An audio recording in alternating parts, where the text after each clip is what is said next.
जय हिंद दोस्तों, आज के इस वीडियो में हम लोग अध्ययन करेंगे क्लास 12th में फिजिक्स में जो हम लोग अनसॉल्व की तैयारी कर रहे हैं।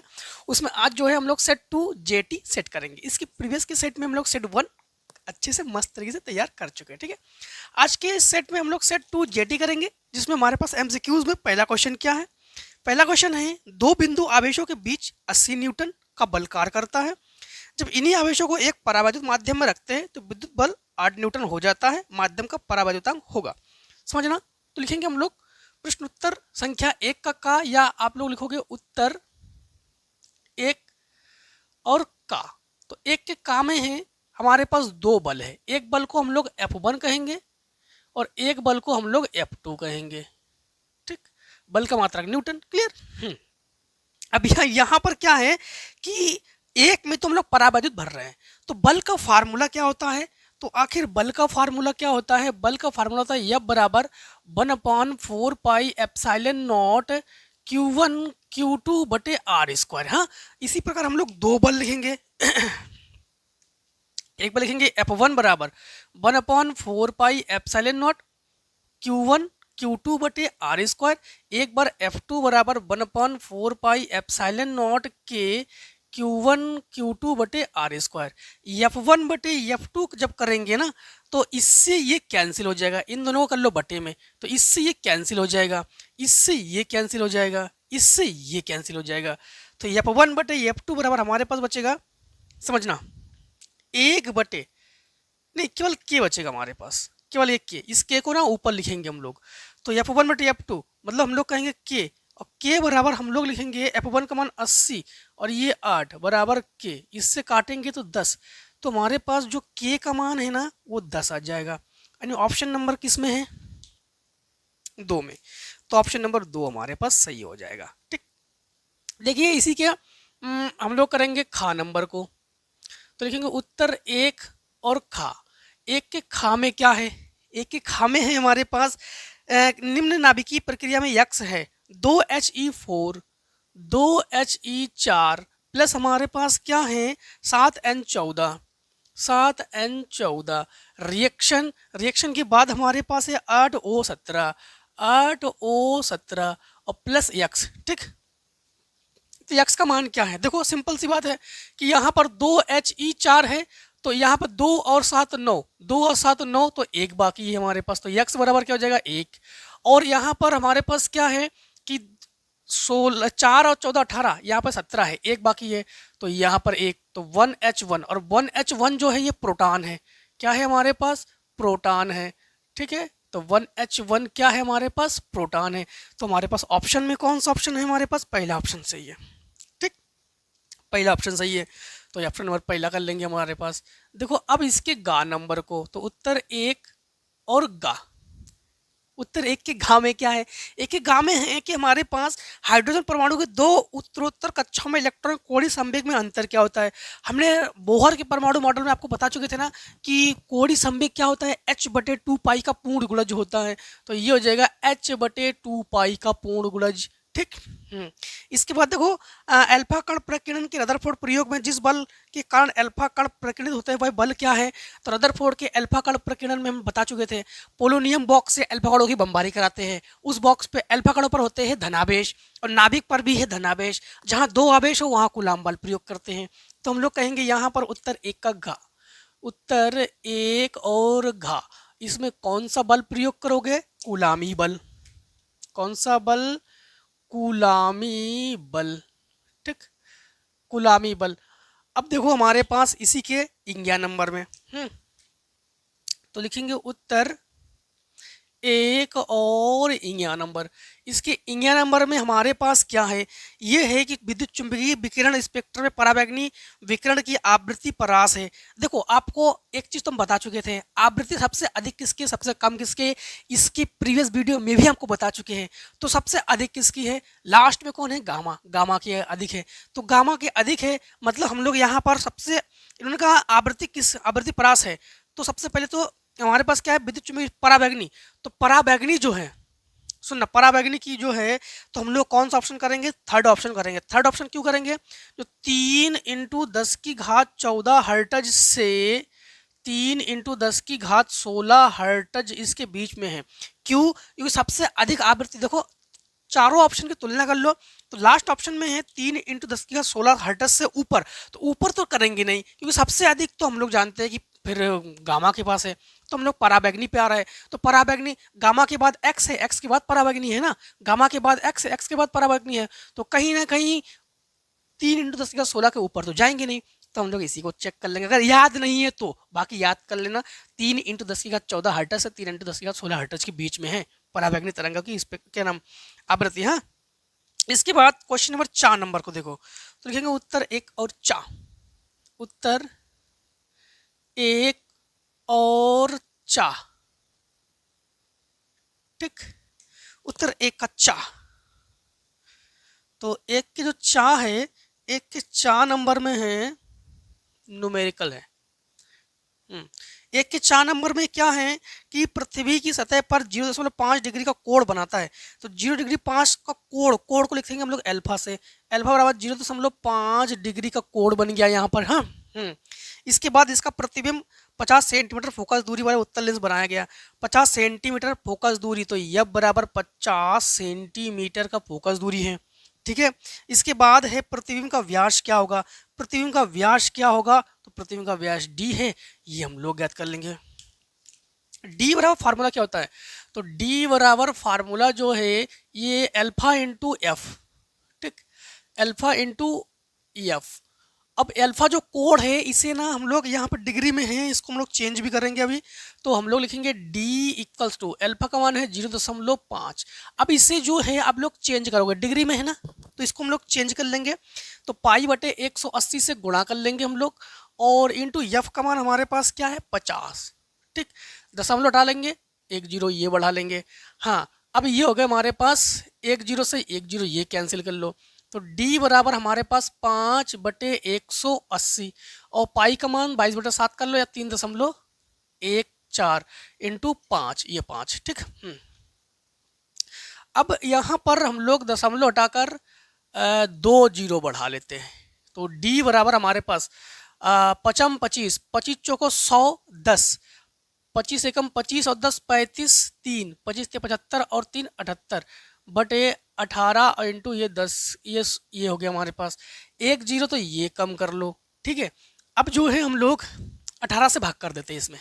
पॉइंट में क्या आंसर कुछ मैच है, हाँ पॉइंट में है, पॉइंट में है, तो समथिंग हमारे पास ये आ जाएगा 0.43। जब इससे भाग करेंगे हम लोग, देखो 18 चौको 72, 18 चौको 72, हमारे पास बचे क्या 6 और 18 3 54, तो लगभग 0.43 हमने ऑप्शन में चेक किया कि ये हमारे पास 0.43 जो है यही ऑप्शन में देखो है।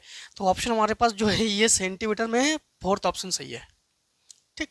कौन सा ऑप्शन सही है, 4th ऑप्शन सही है। क्लियर, समझ गए आप लोग। अब देखिए 1 के चा के बाद हमारे पास क्वेश्चन नंबर आता है 2। 2 में क्या है, 2 का, तो लिखोगे उत्तर 2 और का। 2 के का में क्या है, 2 के का में है हमारे पास दी ब्रोगली तरंगदैर्घ्य को गतिज ऊर्जा के पदों में लिखिए, व्यक्त कीजिए। तो गतिज ऊर्जा के पदों में दी ब्रोगली तरंगदैर्घ्य, तो दी ब्रोगली तरंगदैर्घ्य का फार्मूला क्या होता है, लेमडा बराबर h/रूट में 2m के। इसके कल की वीडियो में इसको प्रूफ करके भी दिखाया था आपने, ठीक है, प्रूफ करके भी दिखाया था इसको हमने, h/2m के, ठीक। इसके बाद इसी का देखो आप लोग खा नंबर, ठीक है। तो एक काम करते हैं, पहले जो है आप लोग इतने को स्क्रीनशॉट करो, फिर हम खा नंबर को करते हैं, ठीक है।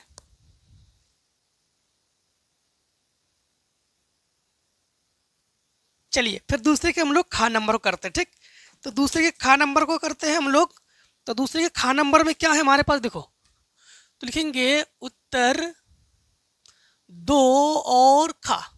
दूसरे के खा नंबर में है हमारे पास कि सिद्ध कीजिए कि अपवर्तक तल से प्रकाश का किरण पूर्ण आंतरिक परावर्तन तभी संभव है जब प्रिज्म कोण ए का मान साइन इनवर्स 1/n से अधिक है, जहां n प्रिज्म के पदार्थ का अपवर्तनांक है।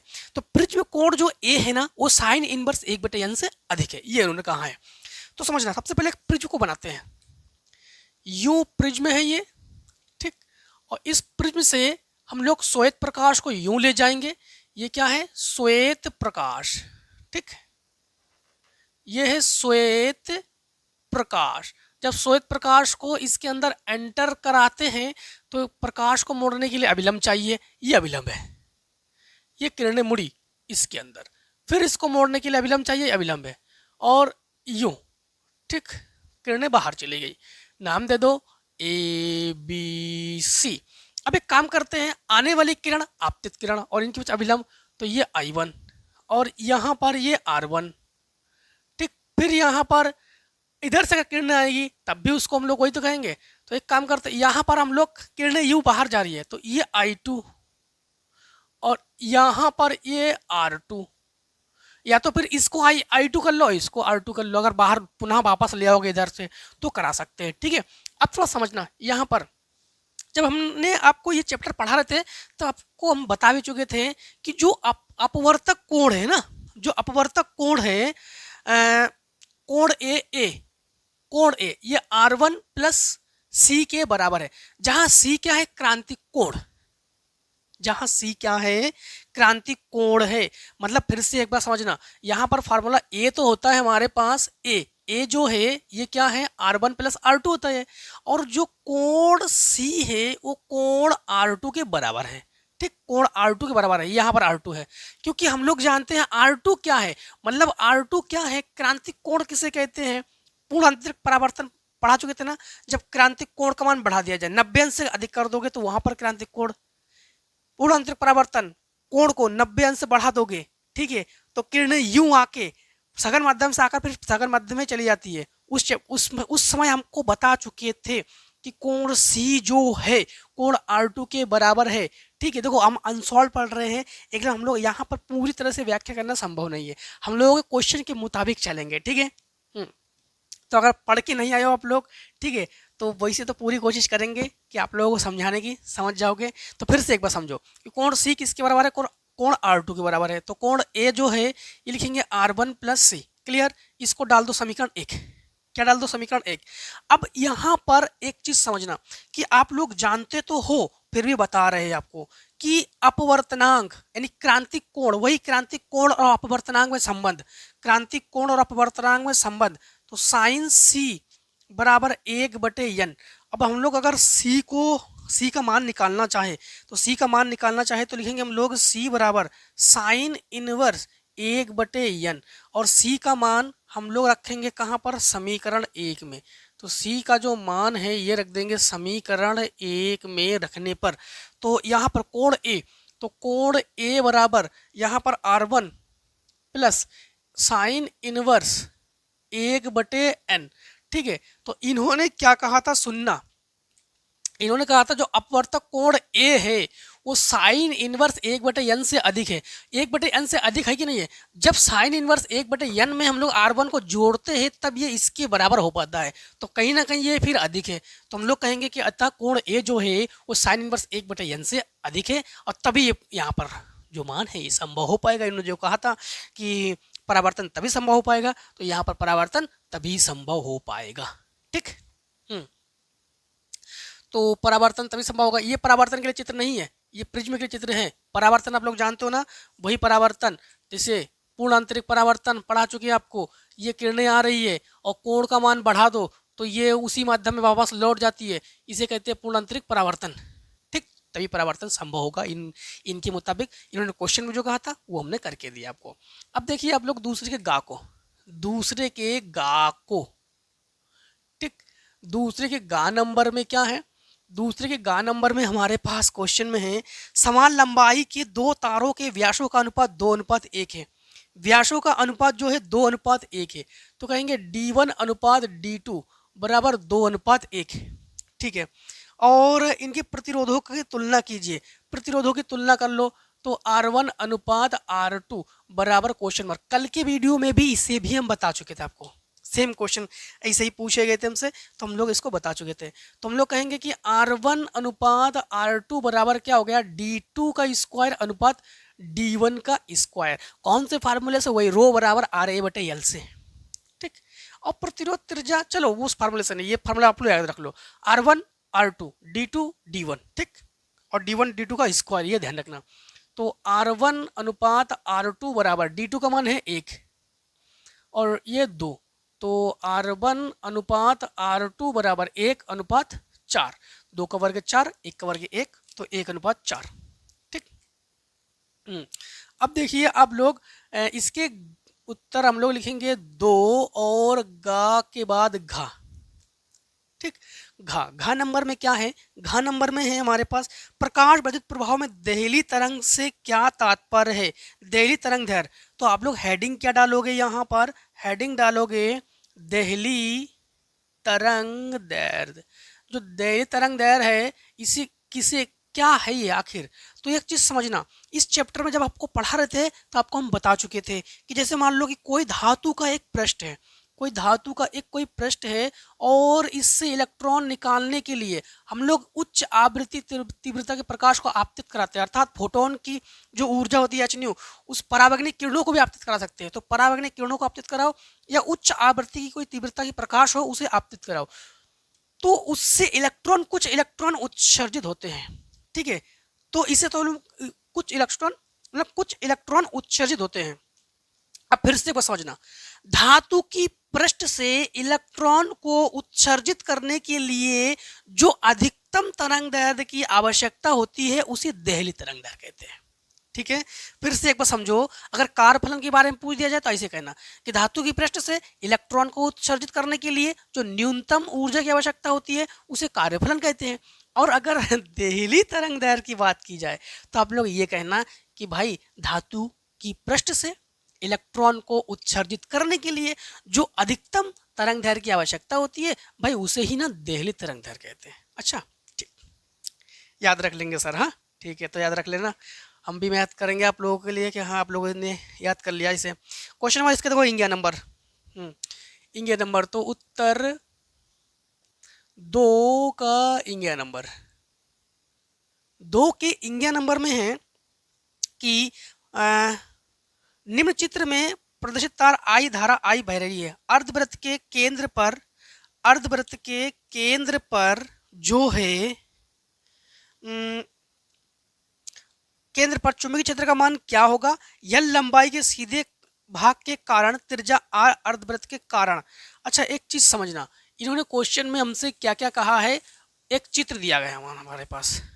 ठीक है, एक चित्र दिया गया है, चित्र को सबसे पहले बना के आपको बताते हैं, यूं यूं और यूं। ठीक है, ये चित्र है। ठीक है, और ये कोई कुंडली है, ये क्या है? ये कुंडली है ये। ठीक है, एक कोई कुंडली है और इन्होंने कहा है कि यहाँ पर एल लंबाई और यहाँ पर एल लंबाई। ठीक है, तो यूं धारा बह रही है, आई धारा यूं बह रही है, यूं बह रही है, यहाँ से ये लंबाई यल है। ठीक, यहाँ से ये लंबाई यल है। क्लियर? ठीक है, और इसके बाद यहाँ से डॉट डॉट ओ आर त्रिज्या, डॉट डॉट ओ आर त्रिज्या। Absolutely right, yes sir. ठीक, अभी इसके कहा इन्होंने कि अर्धवृत्त के केंद्र O पर चुंबकीय क्षेत्र का मान क्या होगा। अब केंद्र पर चुंबकीय क्षेत्र का मान क्या होगा, इन्होंने ये कहा कि केंद्र पर भाई साहब ये बताओ चुंबकीय क्षेत्र का मान क्या होगा। तो सबसे पहले चुंबकीय क्षेत्र का फार्मूला क्या होता है सर? अच्छा, चुंबकीय क्षेत्र का फार्मूला B बराबर μ0/4 पाई आई dl साइन थीटा बटे r। आप लोग शायद भूल चुके हो फार्मूले को, बायो सेवर्ट के नियम में आपको पढ़ा चुके थे। अब यहाँ पर थीटा का एग्जैक्ट मान क्या ले सर? तो थीटा का मान आप लोग ये लीजिए, थीटा इक्वल्स टू, केंद्र की बात की जा रही है, समांतर, समांतर देखो धारा इधर जा रही है कि नहीं, और समांतर बहने पर थीटा का मान 0 लेते हैं। तो यहाँ पर थीटा का मान ले लेंगे 0। 180 भी ले सकते हैं हम लोग, 180 भी ले सकते हैं, यहाँ से यहाँ तक की और यहाँ से यहाँ तक के लिए 180 भी ले सकते हैं हम लोग। तो यहाँ लिखेंगे B बराबर μ0/4 पाई आई dl साइन 0 बटे r स्क्वायर, और साइन 0 का मान होता है 0, तो हम लोग कहेंगे B बराबर 0। चुंबकीय क्षेत्र का मतलब टेस्ला, तो 0 टेस्ला क्या है? 0 टेस्ला। ये चुंबकीय क्षेत्र के केंद्र पर है। अब इन्होंने कहा है, ये तो कंडीशन 1 है, कंडीशन इसमें और एक है कि इन्होंने कहा है कंडीशन एक और में है कि त्रिज्या r के अर्धवृत्त के कारण चुंबकीय क्षेत्र, अर्धवृत्त के कारण चुंबकीय क्षेत्र, अर्धवृत्त का कोण समकोण होता है, अर्धवृत्त का कोण क्या होता है भाई साहब? अर्धवृत्त का कोण समकोण होता है और समकोण का मान जो है 90 अंश होता है। क्या होता है? 90 अंश होता है। तो उस कंडीशन में यहाँ पर देखो, यहाँ पर थीटा का मान 0 है, यहाँ पर थीटा का मान 90 ले लेना। 90 ले लोगे तो साइन 90 का मान हो जाएगा हमारे पास, साइन 90 का मान क्या हो जाएगा हमारे पास? 1। अच्छा काम करते हैं, डायरेक्टली कर देते हैं। इन्होंने अर्धवृत्त की बात की है तो हम लोग आधा करके ही कर लेते हैं, ठीक है। तो b का एक फार्मूला होता है हमारे पास, b बराबर म्यू नॉट बटे 2i, i बटे वही म्यू नॉट बटे 2 पाई और i बटे हमारे पास क्या होता है? r, ठीक है, r। और इनटू अर्धवृत्त के लिए हमने 1/2 ले लिया, ये आधा के लिए। इन्होंने ये कहा है कि त्रिज्या r के अर्धवृत्त के कारण, त्रिज्या r के अर्धवृत्त के कारण है। सॉरी, कहीं गड़बड़ कर गए हम, गड़बड़ कर गए फार्मूले में। यहाँ पर देखो म्यू नॉट आई बटे क्या होता है? 2r, ठीक, म्यू नॉट आई बटे 2r इंटू 1/2 किस लिए? ये अर्धवृत्त के लिए, ठीक है। तो यहाँ पर b बराबर हम लोग क्या लिखेंगे? म्यू नॉट आई बटे 4r, ठीक, 4r। अब देखो ये हो गया आंसर हमारे पास, ठीक है। अब देखो यहाँ पर इन्होंने ये कहा है क्वेश्चन नंबर 4 में, कला संबंध स्रोत से आप क्या समझते हैं? कला संबंध स्रोत, तो उत्तर हम लोग लिखेंगे उत्तर 2 और उसके 4 नंबर को, ठीक, उसके 4 नंबर को करेंगे। कला संबंध स्रोत, हेडिंग डाल लेना, कला संबंध स्रोत, बोर्ड एग्जाम में हेडिंग डाल डाल के करना, ठीक है। कला संबंध स्रोत, संबंध का मतलब जानते हो ना? संबंध का मतलब होता है जोड़कर, जुड़कर, ठीक है। कला संबंध स्रोत किसे कहते हैं? कि जैसे मान लो कि एक ये तरंग है और एक ये तरंग है, दोनों तरंगों के आयाम, ये आयाम अगर बराबर हो, जैसे मान लो एक ए भी एक है, ए भी एक है, ए भी एक है, ए भी एक है, दोनों आयाम बराबर हो और उन दोनों को जोड़ दिया, दोनों तरंगों को जोड़ दिया जाए, तो दोनों तरंगों के आयाम बराबर हो, उनकी तीव्रता बराबर हो, दोनों तरंगों को जोड़ दिया जाए तो उन्हें कला संबद्ध कहते हैं। और अगर आयाम भिन्न भिन्न हो और उन्हें जोड़ दिया जाए तो उन्हें कला असंबद्ध कहते हैं, ठीक है। तो दो तरंगों को जोड़ेंगे और दोनों तरंगों की तीव्रता बराबर हो, उन्हें जोड़ दो तो उन्हें कहते हैं कला संबद्ध स्रोत, ठीक है। आगे क्वेश्चन में क्या, विद्युत चुंबकीय तरंगे क्या होती हैं? तो अब लोग देखो विद्युत चुंबकीय तरंगे क्या होती है, इनकी विशेषताएं लिखी है। तो विद्युत चुंबकीय तीसरे का है, तो विद्युत चुंबकीय तरंगे क्या होती है आप लोगों को, ये तो हम शायद कल के सेट में भी बता चुके थे। विद्युत चुंबकीय तरंग की प्रकृति अनुप्रस्थ होती है, ये चुंबकीय संचरण दिशा के मतलब विद्युत क्षेत्र चुंबकीय क्षेत्र दोनों एक दूसरे के लंबवत होते हैं और ये आगे की ओर संचरित होते हैं, ठीक है। और इनकी जो चाल है प्रकाश के चाल के बराबर होती है ना। ये तो कल की वीडियो में बता भी चुके थे इसको। चलिए इनकी शर्तें भी लिखा चुके थे। तो एक काम करो, आगे क्वेश्चन तीसरे खा करते, इतने को पहले स्क्रीनशॉट कर लो।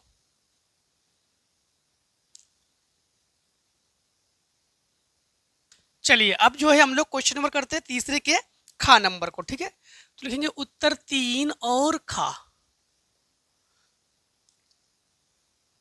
तीसरे की खा में हमारे पास है कि यदि उत्तेजन हाइड्रोजन परमाणु में इलेक्ट्रॉन की ऊर्जा E बराबर -3.4, E बराबर -3.4 इलेक्ट्रॉन वोल्ट है और इलेक्ट्रॉन का कोणीय संवेग ज्ञात कीजिए। कोणीय संवेग को लिख रहे हैं J से, J बराबर क्वेश्चन मार्क।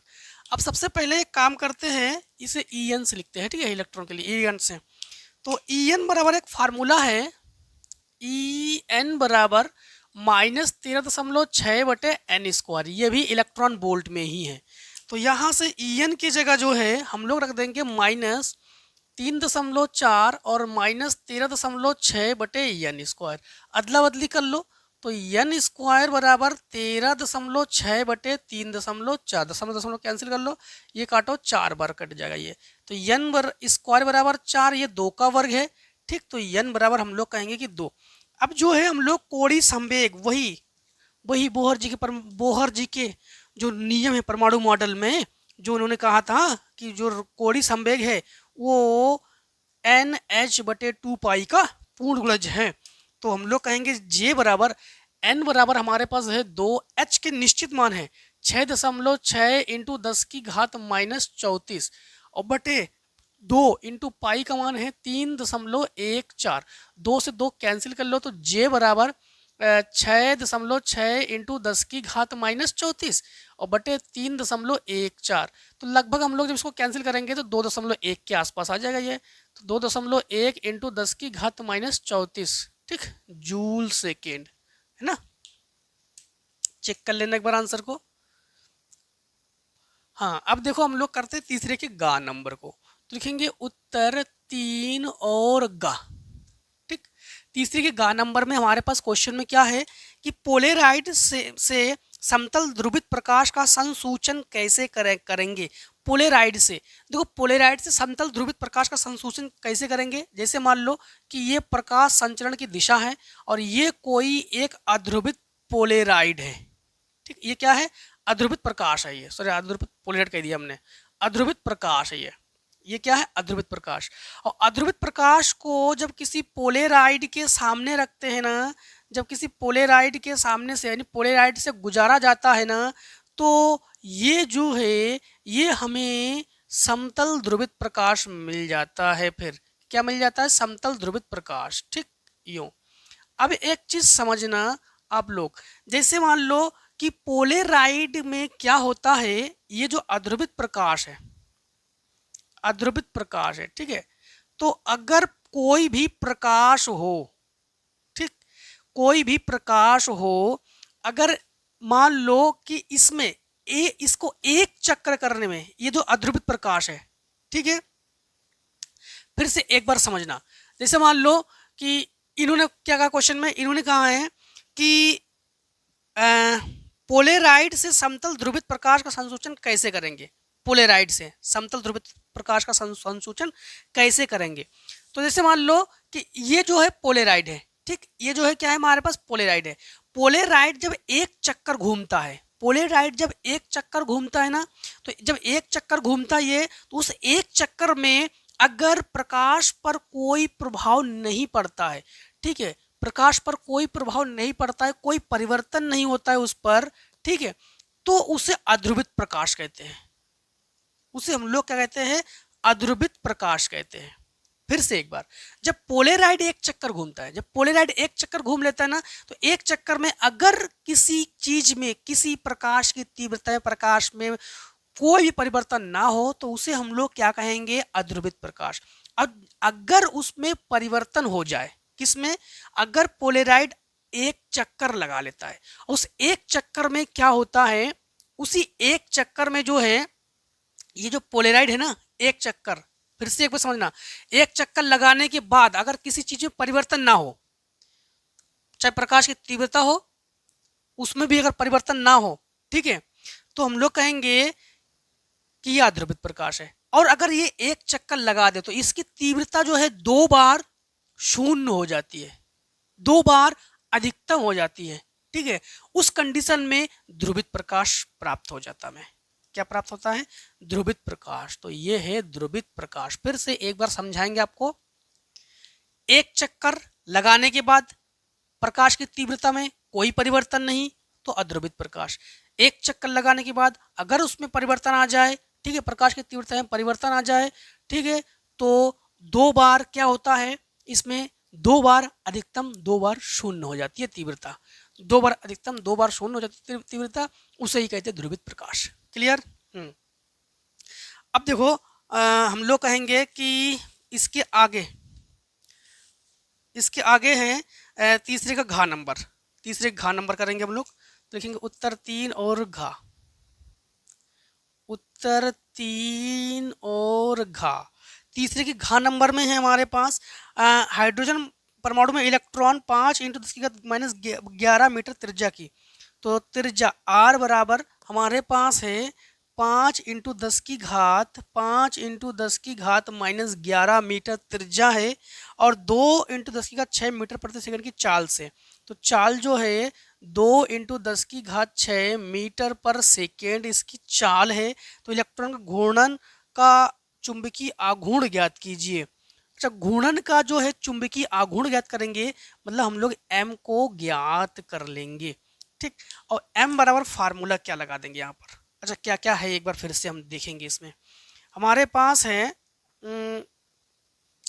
कि 5, ये तो त्रिज्या है, ये ठीक है। तो एक काम करते हैं, यम बराबर हम लोग एक फार्मूला लगाते हैं, चुंबकीय आघूर्ण यम बराबर ई वी आर बटे 2, ठीक। क्या लगा देंगे हम लोग, ई वी आर बटे 2। तो यहाँ पर हम लोग लिखेंगे m बराबर ई का मान 1.6 इंटू 10 की घात -19, और v का मान हमारे पास यही है, b का मान 2 इंटू 10 की घात -6 है कि +6 है, +6 है। और r का मान है 5 इंटू 10 की घात -11 पूरे के बटे में 2, 2 से 2 कैंसिल, तो m बराबर 16 पंचे 80, तो ये हो जाएगा 8 इंटू 10 की घात 19 और 11, तो 20 30, 30 से घटा लेंगे -24, ठीक, -24। फिर से एक बार 19 और ये 20 30, 30 से -24, ठीक है। अब हमारे पास मात्रक, देखो मात्रक कभी कभी ना आप लोग गलती कर जाते हो, तो मात्रक ना इसे निकाल लिया करो अगर आपको नहीं पता। जैसे मान लो कि आपके पास इलेक्ट्रॉन का आवेश क्या है, सॉरी इलेक्ट्रॉन, ये जो इलेक्ट्रॉन है, तो मात्रक क्या है 1 इंटू 10 की घात 1.6 इंटू 10 की घात -19 जूल, तो ये हो गया जूल, ठीक। यहाँ पर इंटू में कौन है, वी का मात्रा क्या है, मीटर पर सेकेंड, मीटर पर सेकेंड। और हमारे पास आर का मात्रक क्या है, मीटर, तो ये हो गया मीटर। तो इसी को हम लोग क्या लिखेंगे, मात्रक जूल मीटर स्क्वायर प्रति सेकेंड। क्लियर, बस यही कर देना, ये आंसर हो जाएगा हमारे पास। मात्रक बहुत जरूरी है, मात्रक लिख देना, ठीक है। हाँ, देखिए अब जो है हमारे पास इसी में क्वेश्चन नंबर हम लोग करेंगे, इसी में हम लोग करते हैं 4 का, ठीक, 4 का करते हैं। तो लिखेंगे उत्तर 4 और का, उत्तर 4 के का में है कि समांतर प्लेट संधारित्र की धारिता के लिए व्यंजक प्राप्त कीजिए, धारिता, इसकी धारिता कैसे बढ़ाएंगे। तो समांतर प्लेट संधारित्र की धारिता के लिए व्यंजक, हाँ, तो समांतर प्लेट संधारित्र की धारिता के लिए व्यंजक, के लिए व्यंजक, दो समांतर प्लेट संधारित्र की धारिता के लिए व्यंजक, समांतर प्लेट, दो समांतर प्लेट बना लो, यूं एक प्लेट जिस पर धन आवेश है, यूं एक और प्लेट जिस पर ऋण आवेश है। इस प्लेट को हम लोगों ने विद्युत स्रोत से जोड़ लिया, इस प्लेट को हमने भू संपर्कित कर दिया, ठीक।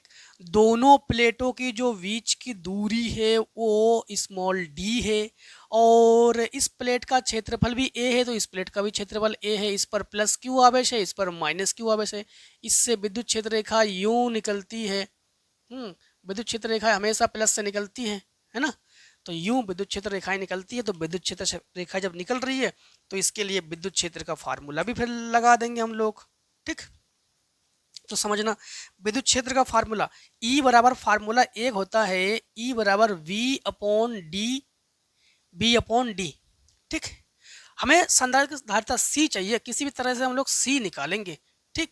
तो यहाँ से V बराबर हम लोग कर सकते हैं। अच्छा, E बराबर एक और formula sigma upon epsilon not, और सिग्मा बराबर होता है Q बटे A, तो E बराबर हम लोग लिखेंगे Q बटे A एप्साइलन नॉट, ठीक। यहाँ इन दोनों को बराबर कर देंगे, भाई दोनों ही E की मान है, तो दोनों को हम लोग बराबर कर देंगे, ठीक।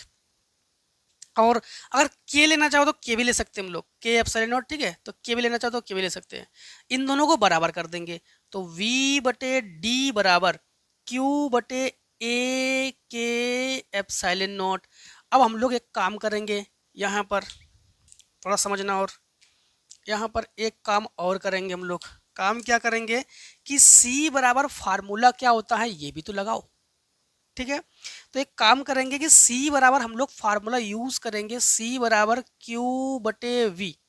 ठीक, तो यहाँ पर एक काम करते हैं, V का मान निकाल लेते हैं। तो V बराबर Q/C। यहाँ पर V की जगह हम लोग क्या लिखेंगे, V की जगह Q/C लिख देंगे। तो Q/C और ये D को यहाँ ले जाओ तो ये हो जाएगा QD बटे, यहाँ पे लिखेंगे A के एप्सिलॉन नॉट। तो A के एप्सिलॉन नॉट, तो Q से Q कैंसिल, तो 1/C बराबर D बटे A के एप्सिलॉन नॉट। तो इसे यहाँ ले जाओ और इसे इसके नीचे लाओ और इसे इसके ऊपर ले जाओ। तो मतलब ऐसा करो, इसे गुणा में ले जाओ। तो CD बराबर के ए एप्सिलॉन नॉट, डी को बटे में ले आओ।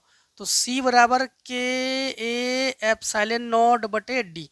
ठीक, तो ये तो समांतर प्लेट संधारित्र की धारिता के लिए क्या है, ये व्यंजक है। अब इन्होंने इसी क्वेश्चन में ना कुछ कंडीशन दे दिया हमें। कंडीशन ये दिया है कि भाई इसकी धारिता कैसे बढ़ाएंगे। ठीक, धारिता कैसे बढ़ाएंगे, तो इन्होंने कहा धारिता कैसे बढ़ाएंगे। तो नंबर 1, धारिता कैसे बढ़ाओगे, जो कुछ भी समझना, ये तो एप्सिलॉन नॉट है, सॉरी ये तो के है, परावैद्युतांक है, ये एप्सिलॉन नॉट है। तो इन दोनों को हटाओगे तो अनुक्रमानुपाती या व्युत्क्रमानुपाती ले लोगे। तो एक काम करो, यहाँ पर ये हो जाएगा हमारे पास C अनुक्रमानुपाती A और व्युत्क्रमानुपाती D। अब जो कुछ भी, अगर जो कुछ C में करोगे वही A में होगा, जो A में करोगे वही C में होगा, जो कुछ C में करोगे वही D में उल्टा होगा, इसमें करोगे इसमें उल्टा होगा। बटे का मतलब होता है उल्टा। अब पॉइंट नंबर 1, हम लोग इसकी धारिता कैसे बढ़ा सकते हैं, क्षेत्रफल बढ़ाकर। क्षेत्रफल क्या करके, बढ़ाकर हम लोग धारिता बढ़ा सकते हैं।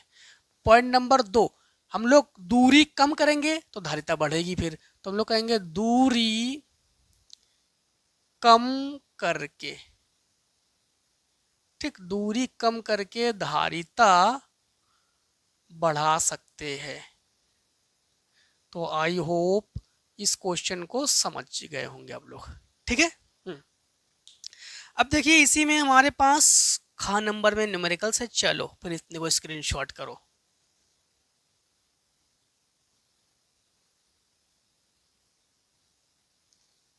चलिए अब हम लोग 4 के खा को करेंगे। ठीक, तो लिखते हैं उत्तर 4 और खा।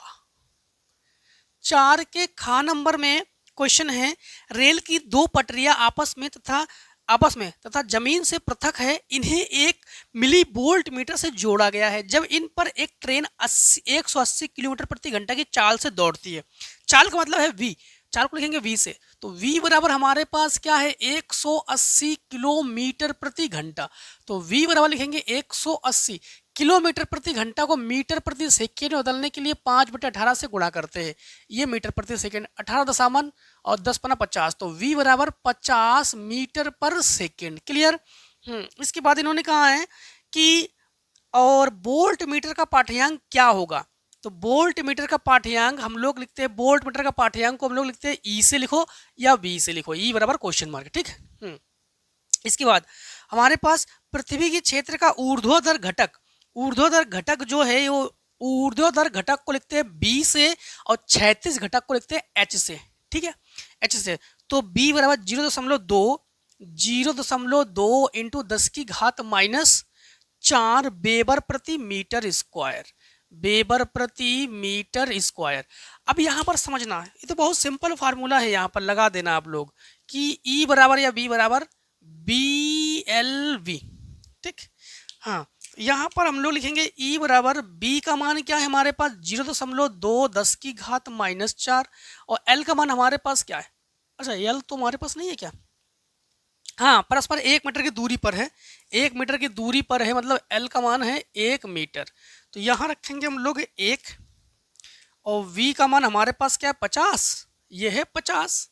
ठीक, दशमलव डालो, 1 0 बढ़ा लो, 1 0 से 1 0 ये कैंसिल कर देंगे, 5 दूनी 10, तो 10 इंटू 10⁻⁻4, इसकी घात 1 है, गुणा में घातें जुड़ती है, तो 4 से 1 घटा दोगे 10 की घात बचेगी -3, तो 10⁻³ वोल्ट। ठीक, 10⁻³ वोल्ट। या इसको ऐसे भी कर सकते हो, अगर मान लो कि आपको ये पसंद नहीं आ रहा, ठीक है, तो एक काम कर लो, यहाँ पर लगा दो या, और 10⁻³ को ना मिली कहते हैं, तो ई बराबर 1 मिली वोल्ट, ये भी कर सकते हो। ठीक, जो आंसर पसंद हो आपको वही कर लो। चौथे का खा के बाद गा, चौथे गा नंबर में क्या है? तरंगाग्र से क्या अभिप्राय? हाइगेंस के तरंग सिद्धांत से प्रकाश के परावर्तन की व्याख्या कीजिए। तरंगाग्र किसे कहते हैं? जैसे मान लो कोई माध्यम है, ठीक है, उसमें प्रकाश जो है प्रकाश समान, समझना, जैसे मान लो कि यहाँ पर इस प्रकार से तरंगे चलती है, ठीक है, और कोई माध्यम में प्रकाश की कंपन अगर समान कला में हो, कोई माध्यम में प्रकाश की कंपन अगर समान कला में हो, समान कला में कंपन करते करते करते करते अगर आगे की ओर संचरित हो, तो उसे कहते हैं तरंगाग्र। क्या कहते हैं उसको? तरंगाग्र। तो तरंगाग्र किसे कहते हैं? तरंगों का आगे की ओर संचरित होना। ठीक, कैसे संचरित होना? तरंगों का आगे की ओर संचरित होना, उसे तरंगाग्र कहते हैं। लेकिन समान कला में और समान कंपन में आगे की ओर ऐसे ऐसे ऐसे ऐसे आगे की ओर संचरित होना, इसे तरंगाग्र कहते हैं। तरंगाग्र 3 प्रकार होते हैं, गोलित तरंगाग्र, समतल तरंगाग्र और बेलनाकार तरंगाग्र, है ना। इसके बाद देखो, इसमें इन्होंने ये दिया गया है कि पीएन संधि डायोड, अच्छा इसके घा नंबर को देखो। ठीक, तो चौथे का घा नंबर को देखो, चौथे का घा नंबर, चौथे के घा नंबर में है कि पीएन संधि डायोड का अग्र अभिनत, ध्यान रखना कि अग्र अभिनत में वोल्टता प्राप्त कर सकते हैं और उत्क्रम अभिनत में वोल्टता नहीं प्राप्त कर सकते। तो अग्र अभिनत में प्रतिरोध 25 ओम है, तो प्रतिरोध जो है 25 ओम है, तो R बराबर 25 ओम है। ठीक है, इसके बाद हमारे पास है अग्र अभिनत वोल्टता में वोल्टेज में कितना परिवर्तन किया जाए, वोल्टेज में परिवर्तन, तो dV बराबर क्वेश्चन मार्क, और इसके बाद है कि धारा 2 मिली एम्पियर परिवर्तन हो जाए, तो धारा 2 मिली एम्पियर, धारा जो है 2 मिली एम्पियर। ठीक, तो यहाँ पर हम लोग एक काम करते हैं, ओम का वही लॉ लगा देते हैं, ओम नियम, तो V बराबर IR होता है, तो डेल्टा V बराबर डेल्टा आई इंटू आर, ये लगा देते हैं हम लोग, है ना। जब इसे लगा देंगे तो डेल्टा V का मान हमारे पास तो नहीं है, और डेल्टा आई का मान है 2 इंटू आर का मान है 25। ठीक, तो हम लोग लिखेंगे डेल्टा V बराबर 25 दूनी 50, सही है ना? हाँ सही है, तो मिली वोल्ट। ठीक, चलिए अब दोस्तों हम लोग क्वेश्चन नंबर इसी के आगे को हल करेंगे। उत्तर लिखेंगे हम लोग 4, उसके कौन सा, अब है हमारे पास 4 के इंग्या नंबर। ठीक है, तो 4 के इंग्या नंबर को करते हैं।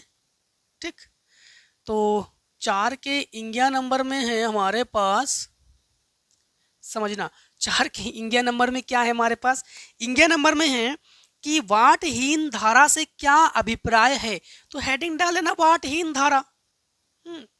वाटहीन धारा, जैसे आप लोग केमिस्ट्री में पढ़ते हो, केमिस्ट्री में पढ़ते हो ना, रंगहीन मतलब रंग का ना होना, स्वादहीन स्वाद का ना होना। ठीक है, तो जी हीन का मतलब है उस चीज का ना होना, बाट जो है शक्ति का मात्रक है, तो जहां शक्ति बिल्कुल खर्च ना हो उसे कहते हैं हम लोग हीन, शक्तिहीन कहेंगे। तो अगर कोई परिपथ है, उस परिपथ में प्रत्यावर्ती धारा उत्पन्न कराना चाहते हो, तो वहां पर शक्ति अगर बिल्कुल खर्च ना हो तो उसे बाटहीन धारा कहते हैं। तो यदि किसी परिपथ में प्रतिरोध ना हो, ठीक, प्रतिरोध ना हो, क्योंकि प्रतिरोध क्यों ना हो, क्योंकि प्रतिरोध का काम होता है धारा को रोकना, धारा को रोकना, तो रोकने वाला तो है नहीं, जब रोकने वाला है नहीं तो खुलेआम चलेंगे, शक्ति की जरूरत नहीं है, धाई धाई करके चलेंगे हम लोग। ठीक है, फिर से एक बार समझना, अगर कोई परिपथ में, यदि कोई परिपथ में हम लोग धारा उत्पन्न करना चाहते हैं, और धारा उत्पन्न करने के लिए अगर हमारे पास शक्ति बिल्कुल खर्च नहीं करेंगे तो वहाँ पर बाटहीन कहेंगे, और शक्ति बिल्कुल नहीं खर्च करेंगे तो वहाँ पर हम लोग फिर प्रतिरोध बिल्कुल नहीं लेंगे। तो यदि प्रतिरोध का काम क्या होता है? धारा को रोकना। अगर किसी परिपथ में प्रतिरोध नहीं है तो फिर वहाँ पर धारा जो है धाई धाई करके चलेंगे धुरंधर की तरह एकदम से, ठीक है। और वहाँ पर क्या होगा कि शक्ति की बिल्कुल आवश्यकता ही नहीं होगी, और उसे ही हम लोग कहते हैं बाटहीन धारा। तो यदि किसी परिपथ में प्रतिरोध ना हो, यल हो और सी हो, किंतु प्रतिरोध ना हो, और उससे ही अगर हम लोग प्रत्यावर्ती धारा उत्पन्न करते हैं और प्रत्यावर्ती धारा अगर उत्पन्न होती है तो उसे कहते हैं बाटहीन धारा। ठीक, फिर से एक बार, वह परिपथ जिसमें प्रतिरोध की आवश्यकता ना हो, और एल हो, एल का मतलब प्रेरकत्व, सी हो मतलब संधारित्र हो, ठीक है, और एल हो, सी हो, और शक्ति की बिल्कुल आवश्यकता ना हो, शक्ति क्षय 0 हो, शक्ति क्षय 0 हो, तो उसमें अगर प्रत्यावर्ती धारा उत्पन्न होती है तो उसे हम लोग कहते हैं बाटहीन धारा। क्लियर? इसके बाद हमारे पास इसमें दिया गया 15 माइक्रोफैराड का संधारित्र, 15 माइक्रोफैराड का संधारित्र। तो सी जो है ये हमारे पास है 15 इंटू 10⁻⁻6 फैराड, माइक्रो को चेंज कर लो। इसके बाद हमारे पास क्या है, और हमारे पास है 220 वोल्ट, 220 वोल्ट मतलब ये V है, V बराबर 220 वोल्ट। इसके बाद हमारे पास और क्या है, 50 हर्टज, जो 50 हर्टज है ये F है, तो F जो है 50 हर्टज आवृत्ति, ठीक, 50 हर्टज की आवृत्ति है, जोड़ा गया। परिपथ की प्रति घात और प्रत्यावर्ती धारा का वर्गमान मूल मान, तो प्रति घात को लिखते हैं x से, और IRMS ये निकालेंगे, ठीक। तो सबसे पहली बात तो ये है कि अगर हम लोग यहाँ पर XC का फार्मूला लगाएंगे तो XC बराबर क्या होता है, तो XC बराबर फार्मूला हमारे पास ये होता है कि XC बराबर 1/ओमेगा C, और ओमेगा बराबर 2πFL, सॉरी 2πFC। तो लगा देंगे XC बराबर XC बराबर 1/2πFC, तो XC बराबर 1/2, पाई का मान 3.14, ठीक, और F का मान जो है हमारे पास 50 है, और इंटू C का जो मान है हमारे पास 15 इंटू 10⁻⁻6 है, 15 इंटू 10⁻⁻6, इसे ऊपर ले जाओ। तो XC बराबर ये लिखेंगे, ऊपर ले जाएंगे तो 10⁻+6 कर देंगे हम लोग, और बटे 50 दूनी 100 कर दो, ये 50 दूनी 100 इंटू ये 15 कर दो, ठीक, इंटू 3.14 कर लो, दशमलव उठाकर ऊपर और 2 जीरो ले लो, 100 से 100 को कर दो कैंसिल, ठीक। तो XC बराबर ये 10⁻6 और बटे 15 इंटू 314, 15 इंटू 314 करके हम लोग जो है इसमें भाग कर लेते हैं, ठीक है, इसमें जो है भाग कर लेते हैं। तो 15 इंटू 314 4710, तो 2 जीरो 2 4 जीरो 6 जीरो भागे 47 से 10, तो 4710, ठीक। तो ये आ जाएगा हमारे पास 212.314, ठीक है। तो ये आ जाएगा हमारे पास समथिंग 200 XC का मान, इसको हम लोग 6 बार जीरो कर लेंगे, ठीक, और बटे ये गुणा करके भाग करके हमारे पास आ जाएगा 212.314 ओम, ठीक है। अब देखो इसी में हम लोग IRMS ज्ञात करेंगे, ठीक, इसी में हम लोग क्या ज्ञात करेंगे, IRMS, यही तो कहा इन्होंने कि वर्गमद मूलमान, तो IRMS, तो IRMS रूट मीन स्क्वायर, ये होता है VRMS बटे XC, ठीक है, VRMS बटे XC। तो IRMS बराबर हम लोग लिखेंगे, IRMS बराबर VRMS का मान यही है 220, 220 बटे XC का मान 212.3, दशमलव हटाकर एक जीरो बढ़ा लो, ठीक। तो IRMS बराबर, अब 2100 लगभग हम लोग जब इसमें भाग करेंगे तो ये आ जाएगा हमारे पास 2200, ठीक, 2200 और भाग करेंगे 212.3, 1.03, तो ये आ जाएगा हमारे पास 1.03 एम्पियर। क्लियर? 1.03 एम्पियर।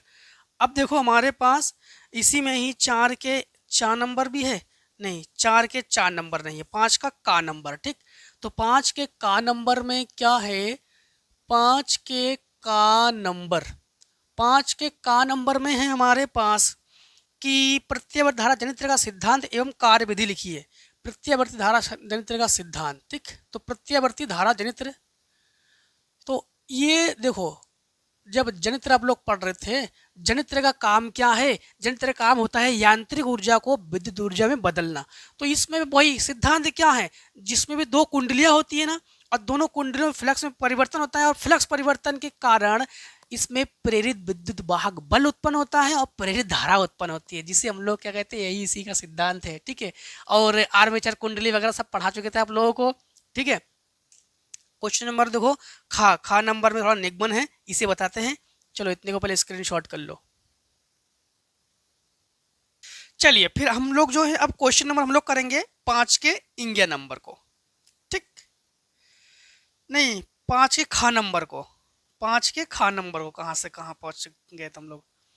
ठीक, तो 5 के खा नंबर को देखो, तो लिखेंगे उत्तर 5 और खा। 5 के खा नंबर में हमारे पास क्वेश्चन में ये दिया गया है कि यह फोकस दूरी का एक उत्तल लेंस एक वस्तु तथा पर्दे के बीच कहीं रखा जाता है। पर्दे तथा वस्तु के बीच की दूरी x, यदि लेंस का आवर्धन m हो तो सिद्ध कीजिए कि f बराबर, सिद्ध करेंगे कि हम लोग f बराबर mx बटे m+1 का होल स्क्वायर। सबसे पहले इन्होंने जो कहा है बस वही करेंगे, समझना। इन्होंने कहा है कि यह फोकस दूरी का एक उत्तल लेंस, सबसे पहले एक उत्तल लेंस बना लो, यह उत्तल लेंस का मुख्य अक्ष एक उत्तल लेंस है, और इसके बाद ये है कि लेंस के वस्तु तथा पर्दे के बीच की दूरी पर कहीं f है। तो ये वस्तु है, मान लो कि ये वस्तु है, वस्तु से u किरणें जाती है। ठीक, और ये प्रतिबिंब बनता है, यहाँ पर पर्दा है, यहाँ पर क्या है, पर्दा है। ठीक, तो यहाँ वस्तु की दूरी को लिखेंगे हम लोग u से, प्रतिबिंब को दूरी को लिखेंगे हम लोग v से। ठीक है, और यहाँ पर ये लेंस हो गया हमारे पास, ये वक्रता केंद्र c है। ठीक है, अब इन्होंने ये कहा कि वस्तु से जो प्रतिबिंब की दूरी है यहाँ तक, ये प्रतिबिंब है, यहाँ तक की दूरी, ये पर्दा है, सॉरी पर्दे तक की दूरी है। तो वस्तु और पर्दे, वस्तु को लिखेंगे o से, यहाँ से हटाओ इसको, ये लिखो p मतलब हम लोग पर्दा दर्शा रहे हैं, यहाँ से यहाँ तक की दूरी है x। फिर से एक बार समझ लो, वस्तु से लेकर पर्दे तक की जो दूरी है, जो पर्दा है उसकी दूरी, यहाँ से यहाँ तक की दूरी हमारे पास क्या है, x। मतलब हम लोग कहेंगे कि जो x है वो एग्जैक्ट u और प्लस v के बराबर है। ठीक, अब हम लोग ये प्रूफ करेंगे। अब यहाँ पर थोड़ा समझना आपको ये है कि आवर्धन का फार्मूला हम लोग जानते हैं, इन्होंने दिया है हमारे पास, और यहाँ पर भी m है तो आवर्धन तो निकालेंगे हम लोग। तो आवर्धन का फार्मूला m बराबर, फार्मूला क्या होता है, m बराबर -v बटे u। ठीक, क्या होता है -v बटे u। यहाँ पर हम लोग m बराबर हम लोग क्या लिखेंगे, -v बटे u का मान हम लोग माइनस लेंगे। रीजन, क्योंकि वस्तु जो है किरण आ रही है, देखो किरण जो है इधर की ओर है। ठीक, और वस्तु की दूरी हम लोग इस P से जब नापने आएंगे तो इधर की ओर नापेंगे। तो रे ऑप्टिक्स मतलब हम लोग चिन्ह परिपाटी के मुताबिक इसे माइनस ले लेंगे। तो ये माइनस माइनस कैंसिल, इसको गुणा में पहुंचा दो, तो v बराबर हम लोग कहेंगे mu, समीकरण 2 कर लो। अब जो है हम लोग एक काम करते हैं कि v बराबर हमारे पास क्या है, mu। तो इसी ना समीकरण 1 में मान रख दो v का मान, समीकरण 1 में। तो कहेंगे हम लोग समीकरण 1 में v का मान रखने पर, हाँ, तो x बराबर हम लोग कहेंगे, हमें u और v का मान चाहिए, u और v के मान चाहिए, बस यही चाहिए हमें। तो हम लोग क्या करेंगे, यहाँ पर u को u लिखेंगे और v के जगह लिखेंगे हम लोग mu। हमें u और v का मान चाहिए, तो किसी तरह से बस यही दोनों मान निकाल लेंगे, u कॉमन ले लो। तो x बराबर u कॉमन लेंगे तो 1 + m बचेगा, इसको बटे में ले आओ। तो x बटे 1 + m बराबर u, या फिर हम लोग कह सकते हैं कि u बराबर x बटे 1 + m। u जो है ये वस्तु की दूरी है, वस्तु की दूरी को लिखते हैं माइनस में, तो इसको लिख लेंगे हम लोग माइनस में। अब जो है u का मान समीकरण 2 में रख दो, कहाँ रख दो, समीकरण 2 में। तो हम लोग कहेंगे u का मान समीकरण 2 में रखने पर रीजन हमें u और v दोनों मान चाहिए, इसलिए ठीक। तो यहाँ पर v बराबर m और u की जगह रखेंगे हम लोग ये x बटे 1 प्लस m। अब ये माइनस हम लोगों ने वस्तु के लिए लिया है, इसलिए यहाँ पर माइनस नहीं लेंगे। अब लोग सोचोगे कि यहाँ पर माइनस कर देंगे, ठीक है। अब देखो यहाँ पर हम लोग लेंस सूत्र लगा देंगे। लेंस सूत्र देखो, प्रतिबिंब इधर है तो किरण आरेख किधर है, तो प्रतिबिंब प्लस में रहेगा। हाँ, तो लेंस सूत्र हमारे पास फार्मूला होता है कि 1/f बराबर 1/v माइनस 1/u। तो यहाँ पर हम लोग 1/f बराबर 1/v, v का मान हमारे पास ये है mx बटे, इसको m+1 कर दो, m+1, और ये माइनस 1/u का मान है -x बटे m+1 कर दो। इस m+1 को ऊपर, इस m+1 को ऊपर लिखेंगे। तो 1/f बराबर m+1 बटे mx और प्लस ये माइनस माइनस प्लस m+1 बटे x। इसमें m+1, इसमें x ले लो कॉमन, तो 1/f बराबर m+1 ले लेंगे कॉमन, इसमें x ले लेंगे कॉमन, तो यहाँ बचेगा 1/m प्लस 1, ठीक। तो भिन्न कर लो बटे 1 मान के, तो 1/f बराबर m+1 बटे x। इसके साथ गुणा करेंगे तो ये हो जाएगा 1 + m बटे m एकम m। तो हम लोग लिखेंगे 1/f बराबर m+1, तो ये हो जाएगा m+1 का होल स्क्वायर बटे mx। इसे उल्टा करोगे तो इसे उल्टा करोगे तो इसे भी उल्टा कर दोगे, तो लिखेंगे f बराबर, इसे ऊपर लिखेंगे जैसे f को ऊपर लिखा हमने, तो mx बटे m+1 का होल स्क्वायर। बस प्रूफ हो गया। यही इन्होंने कहा था कि भाई साहब हमें ना ये प्रूफ करके दे दो, तो ले भाई आपको प्रूफ करके दे दिया हमने, ठीक है। इसीलिए अनसोल्व पढ़ना जरूरी है, 1-2 क्वेश्चन नहीं मिलते हैं, ठीक है। अब देखो क्वेश्चन नंबर, इसमें गा नंबर पूछा है, प्रकाश के ध्रुवण से क्या तात्पर्य है, ठीक है। प्रकाश का ध्रुवण क्या तात्पर्य है, सेट 1 में आप लोग मस्त तरीके से पढ़े हो। प्रकाश का ध्रुवण, पोलेराइड वगैरह पढ़ा चुके हैं ना, सेट प्रकार मतलब क्या नाम, सेट 1 में। वही प्रकाश का ध्रुवण, यदि प्रकाश की जो तरंगे होती है वो एक ही माध्यम में हो, प्रकाश की जो तरंगे होती है वो एक ही माध्यम में हो और समान कला में कंपन करे, ठीक है, तो उसे हम लोग क्या कहते हैं, प्रकाश का ध्रुवण या ध्रुवित प्रकाश, ठीक है। और इसमें पूछा है परावर्तन के द्वारा समतल ध्रुवित प्रकाश उत्पन्न करने की एक विधि का वर्णन कीजिए। देखो जैसे 5 में गा नंबर है ना, 5 में का गा, तो उत्तर 5 डाल दो ऐसे, और गा नंबर देखो, उत्तर 5 में के गा नंबर में है। ध्रुवण तो जानते हो, लेकिन इन्होंने कहा है कि, इन्होंने ये कहा है कि परावर्तन द्वारा प्रकाश के ध्रुवण, प्रकाश के मतलब परावर्तन के द्वारा समतल ध्रुवित प्रकाश उत्पन्न करने की एक विधि का वर्णन कीजिए। देखो परावर्तन जो है, इसमें ना हमेशा हम लोग ब्रूस्टर का नियम प्रयोग करते हैं। किनका नियम है, ब्रूस्टर जी का नियम। तो ब्रूस्टर जी का नियम क्या है, उनके नियम के मुताबिक जैसे मान लो कि ये हमारे पास यहां पर कोई एक अध्रुवित प्रकाश है, ठीक, कोई एक अध्रुवित प्रकाश है, यहां तो अभिलंब है ये, और कोई अध्रुवित प्रकाश को जब इस पर, जैसे मान लो कि हम कोई 2 माध्यम लेते हैं, 2 माध्यम, दोनों के दोनों समान माध्यम लोगे, मतलब इस पार से उस पर देखा जैसे इस प्रकार से लोगे, तो एक वायु माध्यम ले लो, एक कांच माध्यम ले लो। मान लो कि इस माध्यम को हमने ले लिया वायु माध्यम जो कि पारदर्शी है, और इसे ले लिया हमने कांच माध्यम जो कि पारदर्शी है, ठीक। और किरणें अगर यूं आएगी और इस माध्यम में आएगी तो हम लोग क्या करेंगे कि यूं ले आएंगे। लेकिन बात यह है, अभी पूर्ण आंतरिक परावर्तन में हम लोग बता चुके थे, क्रांतिक कोण का मान अगर बढ़ा दिया जाए तो फिर वहां पर पूर्ण आंतरिक परावर्तन होता है, तो यहाँ पर भी कोण का मान बढ़ा देंगे, ठीक है। तो हम लोग क्या करेंगे, कोण का मान बढ़ा के ब्रूस्टर कोण के बराबर कर देते हैं, ठीक, ब्रूस्टर कोण के बराबर कर देते हैं, और इस प्रकार से ये हो जाता है परावर्तन। तो यहाँ पर भी हम लोग समतल ध्रुवित प्रकाश को प्राप्त करते हैं, यहाँ पर भी समतल ध्रुवित प्रकाश को प्राप्त करते हैं, दोनों के दोनों समतल ध्रुवित प्रकाश है परावर्तन के नियम से, ठीक है। अब बशर्ते यहाँ पर यही ब्रूस्टर का नियम है, बशर्ते यहाँ पर होता क्या है, ये कागज तल के लंबवत है, ये कागज तल के समांतर है। ठीक है, बस। अब देखिए आप लोग क्वेश्चन नंबर 5 में के गा के बाद घा को, ठीक, घा को तो करेंगे उत्तर 5 और घा।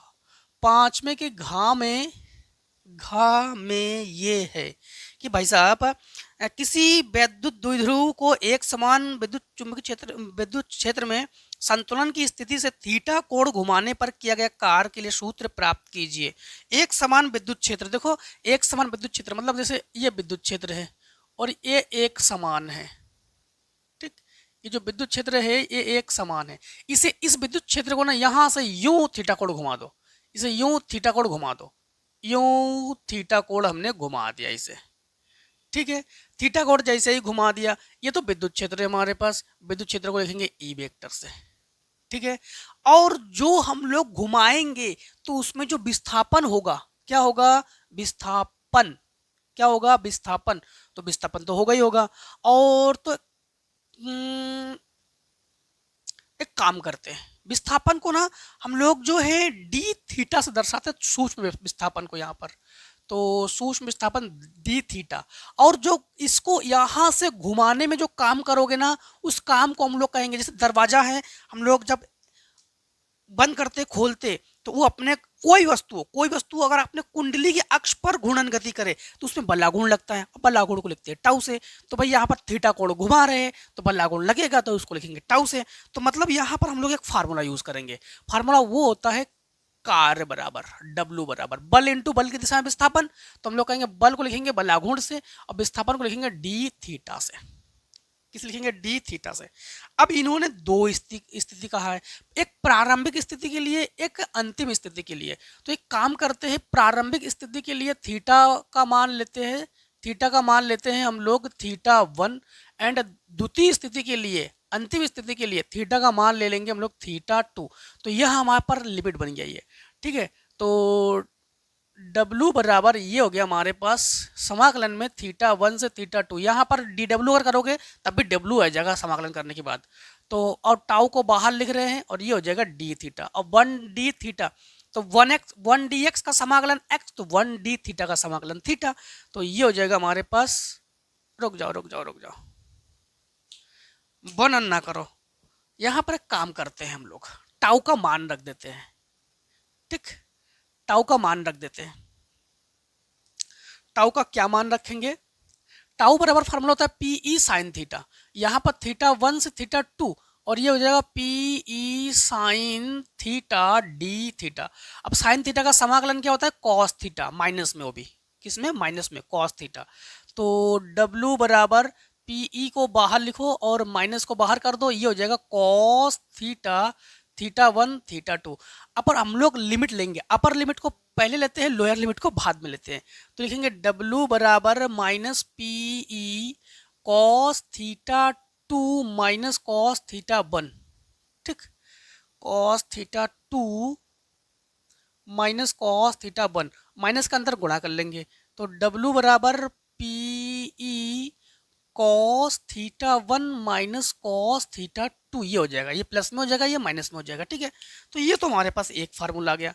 लेकिन इन्होंने कहा कि केवल थीटा के लिए, तो देखो एक काम करते हैं, यहाँ पर काम हम लोग ये करेंगे कि प्रारंभिक स्थिति में थीटा 1 तो हमारे पास, थीटा 1 प्रारंभिक स्थिति में जब समांतर हो तो उस कंडीशन में थीटा 1 तो 0 है और थीटा 2 अगर थीटा 1 के बराबर, थीटा के बराबर है, थीटा 2 तो थीटा के बराबर है। और हमारे पास कंडीशन क्या है कि अगर समांतर हो तो थीटा का मान 0, और यहाँ पर हमारे पास क्या हो जाएगा समझना, क्या नाम, बल बराबर पीई और कॉस यहाँ पर हो जाएगा 0 और माइनस कॉस थीटा, ठीक, कॉस 0 का मान होता है 1, तो W बराबर पीई 1 माइनस कॉस थीटा, ये भी कर सकते हो, ठीक है, ठीक है, क्लियर, समझ गए आप लोग। चलिए अब हम लोग करते हैं 5वें के घा नंबर तो कर चुके हैं, अथवा भी है इसका, चलो अथवा करते हैं, पहले इतने को स्क्रीनशॉट कर लो। देखिए अब जो है क्वेश्चन नंबर इसी के घा के अथवा, ठीक है, बोर्ड एग्जाम में ध्यान रखना, अथवा या तो कोई एक करना, नहीं तो दोनों सरल मिल जाए और दोनों ही कर लो, ठीक। बार बार दोहराते हैं यही चीज हम। क्वेश्चन नंबर घा के अथवा में क्या है, हाइड्रोजन परमाणु में एक इलेक्ट्रॉन नाभिक के चारों ओर 5 × 10⁻11 मीटर त्रिज्या की, त्रिज्या मतलब आर है, तो आर बराबर क्या है 5 × 10⁻11 मीटर, ठीक है, त्रिज्या। और कक्षा में 2.2 × 10⁶ मीटर पर सेकेंड की चाल से, चाल को लिखो v से, 2.2 × 10⁶ मीटर पर सेकेंड, मीटर पर सेकेंड, ठीक है। हाँ, चाल चक्कर लगाता है। इसके समतुल्य वैद्युत धारा का मान ज्ञात कीजिए, समतुल्य वैद्युत धारा का मान ज्ञात कीजिए। तो वेरी सिंपल, तो बहुत सिंपल है, तो आप लोग ऐसे ही लगा देते, फिर भी हमने सोचा चलो बता ही देते हैं, क्योंकि आई बराबर फार्मूला क्या लगा दोगे, QV/2πr, ठीक, ये फार्मूला लगा देंगे। और Q या EV भी कर सकते हो यहाँ पर, ठीक है, EV भी कर सकते हो। तो I बराबर हम लोग Q का मान या E का मान 1.6 × 10⁻−19, B का मान हमारे पास 2.2 × 10⁶ बटे 2 × पाई का मान 3.14, और R का मान क्या है, R का मान है 5 × 10⁻11। तो I बराबर यहाँ पर एक काम करते हैं कि 2 अंक के बाद दशमलव है तो ये दशमलव हटा लो, और ये 2 अंक के बाद दशमलव ये हटा लो, ठीक। तो यहाँ पर काटो, ये हो जाएगा हमारे पास 8। और कुछ काटो क्या, चलो 8 दूनी 16, 1 8 दूनी 16 और 1 17, 8 दूनी 16, 8 दूनी 16, 1 17, ठीक है। और इंटू ये कर लो, इंटू 5 को 20, 2 5 2 7 5 3 15 इंटू 10⁻, 10⁻, ये -19, ये +6, ये +11 कर लो, ऊपर घात चली जाएगी ना, तो ये हो गया 11। अब जो है हम लोग एक काम करते हैं, लिखते हैं 176/1570, और इसमें 10⁻, 11 और ये 17, 11 और 6 17, 19 घटा दोगे -2। अब थोड़ा कैलकुलेटर से सहारा ले लेते हैं हम लोग, हाँ, कैलकुलेटर से सहारा लेते हैं। तो यहाँ पर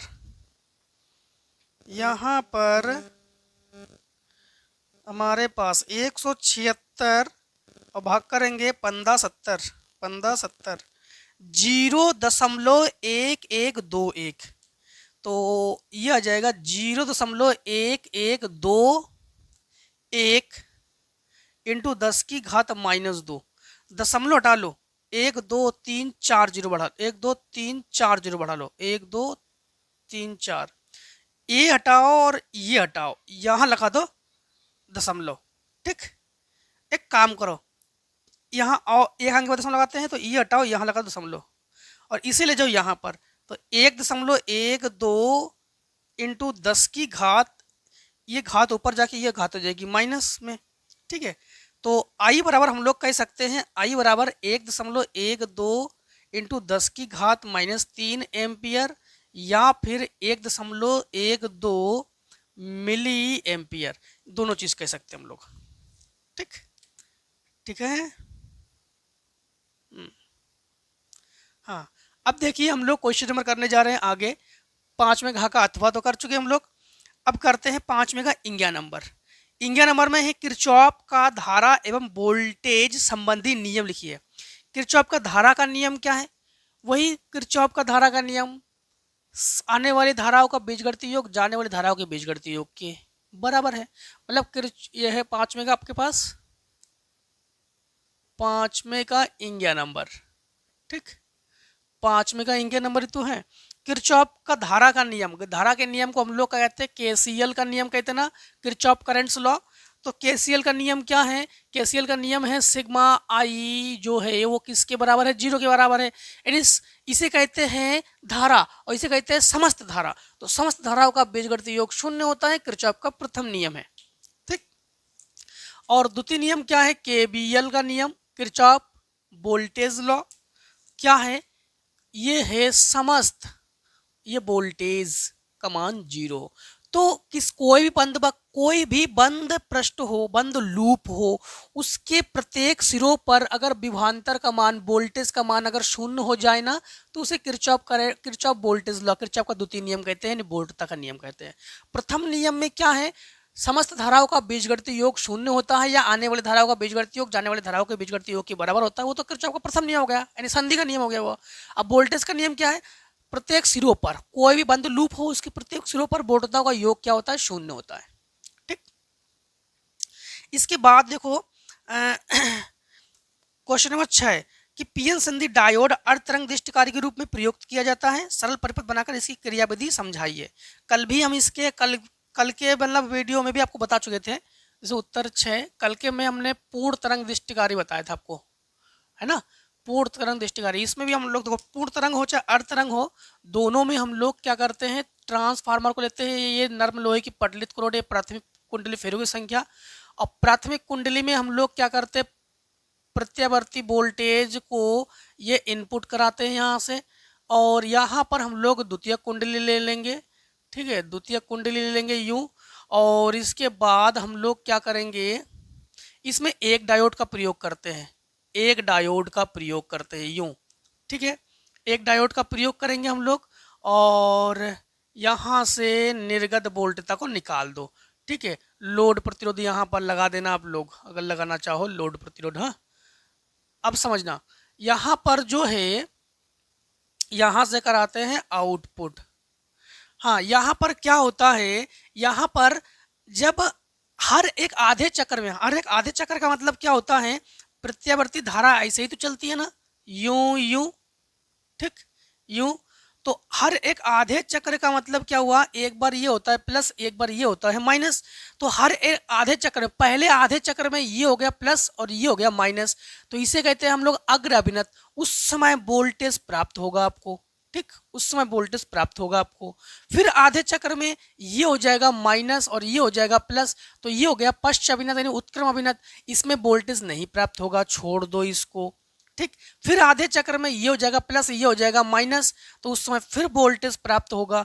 तो ऐसे हम लोग देखते हैं कि एकांतर क्रम में हमें वोल्टेज प्राप्त होता है अर्ध तरंग दृष्टिकारी में, एकांतर क्रम में। ठीक है, समझ गए। हाँ, इसके बाद देखो हमारे पास क्वेश्चन नंबर अथवा 6 का अथवा। ठीक, तो करेंगे उत्तर 6 और अथवा। तो लिखते हैं यहाँ पर उत्तर 6 और अथवा। ठीक है, 6 के अथवा में हमारे पास है कि एक अल्फा कण v वोल्ट के विभवांतर से त्वरित होकर एक नाभिक परमाणु क्रमांक Z से टकराता है। यदि कण की नाभिक के निकटतम पहुंचने की दूरी r हो तो सिद्ध कीजिए r बराबर 14.4 Z/v एंगस्ट्रॉम। अच्छा, ऐसी बात है। तो देखो फिर से एक बार इन्होंने जो कहा है, इन्होंने कहा है कि अल्फा कण बी वोल्ट के विभवांतर त्वरित होकर, अल्फा कण जो है बी वोल्ट के त्वरित हो रहा है। ठीक है, तो वी वोल्ट से त्वरित हो रहा है। हम लोग जो है फिर से एक बार, तो अल्फा कण वी वोल्ट के विभवांतर त्वरित होकर एक नाभिक से टकराता है।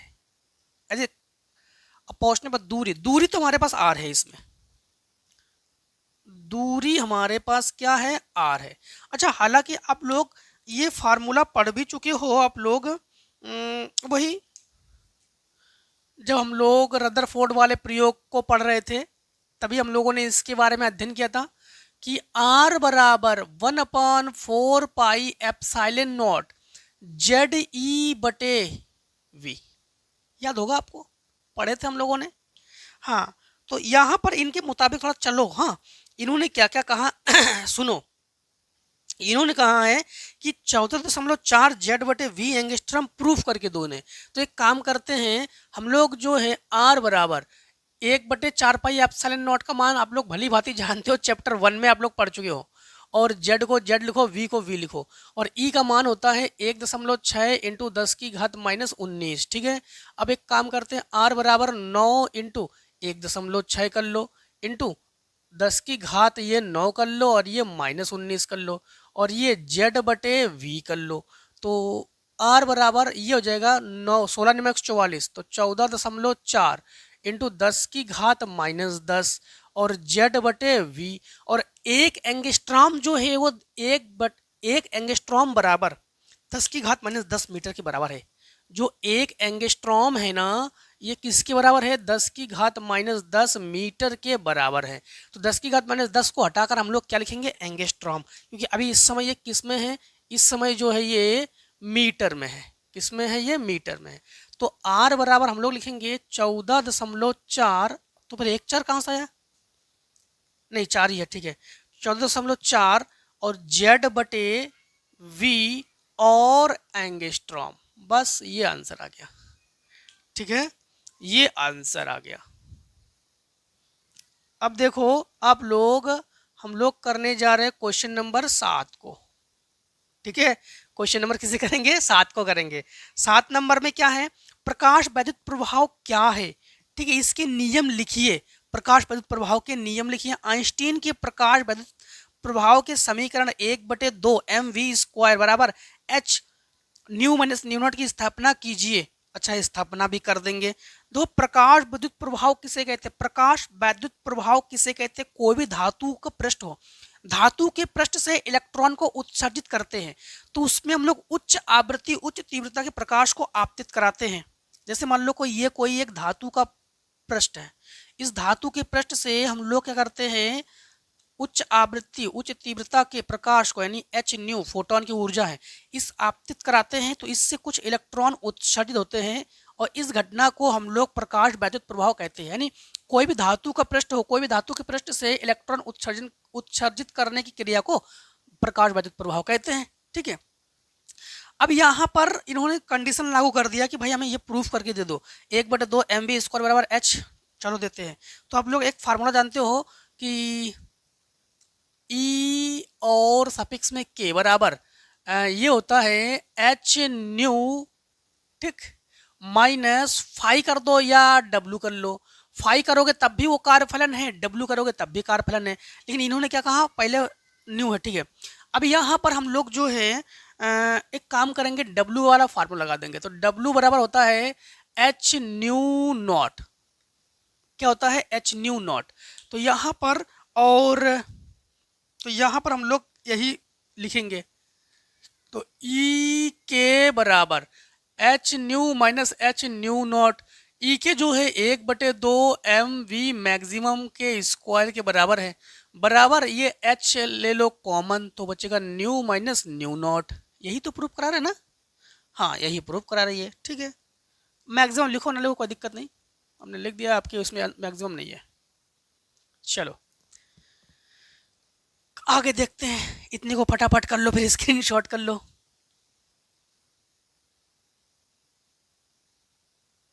चलिए अब जो है हम लोग क्वेश्चन नंबर करते हैं 7 के अथवा को। ठीक, करते हैं 7 के अथवा को।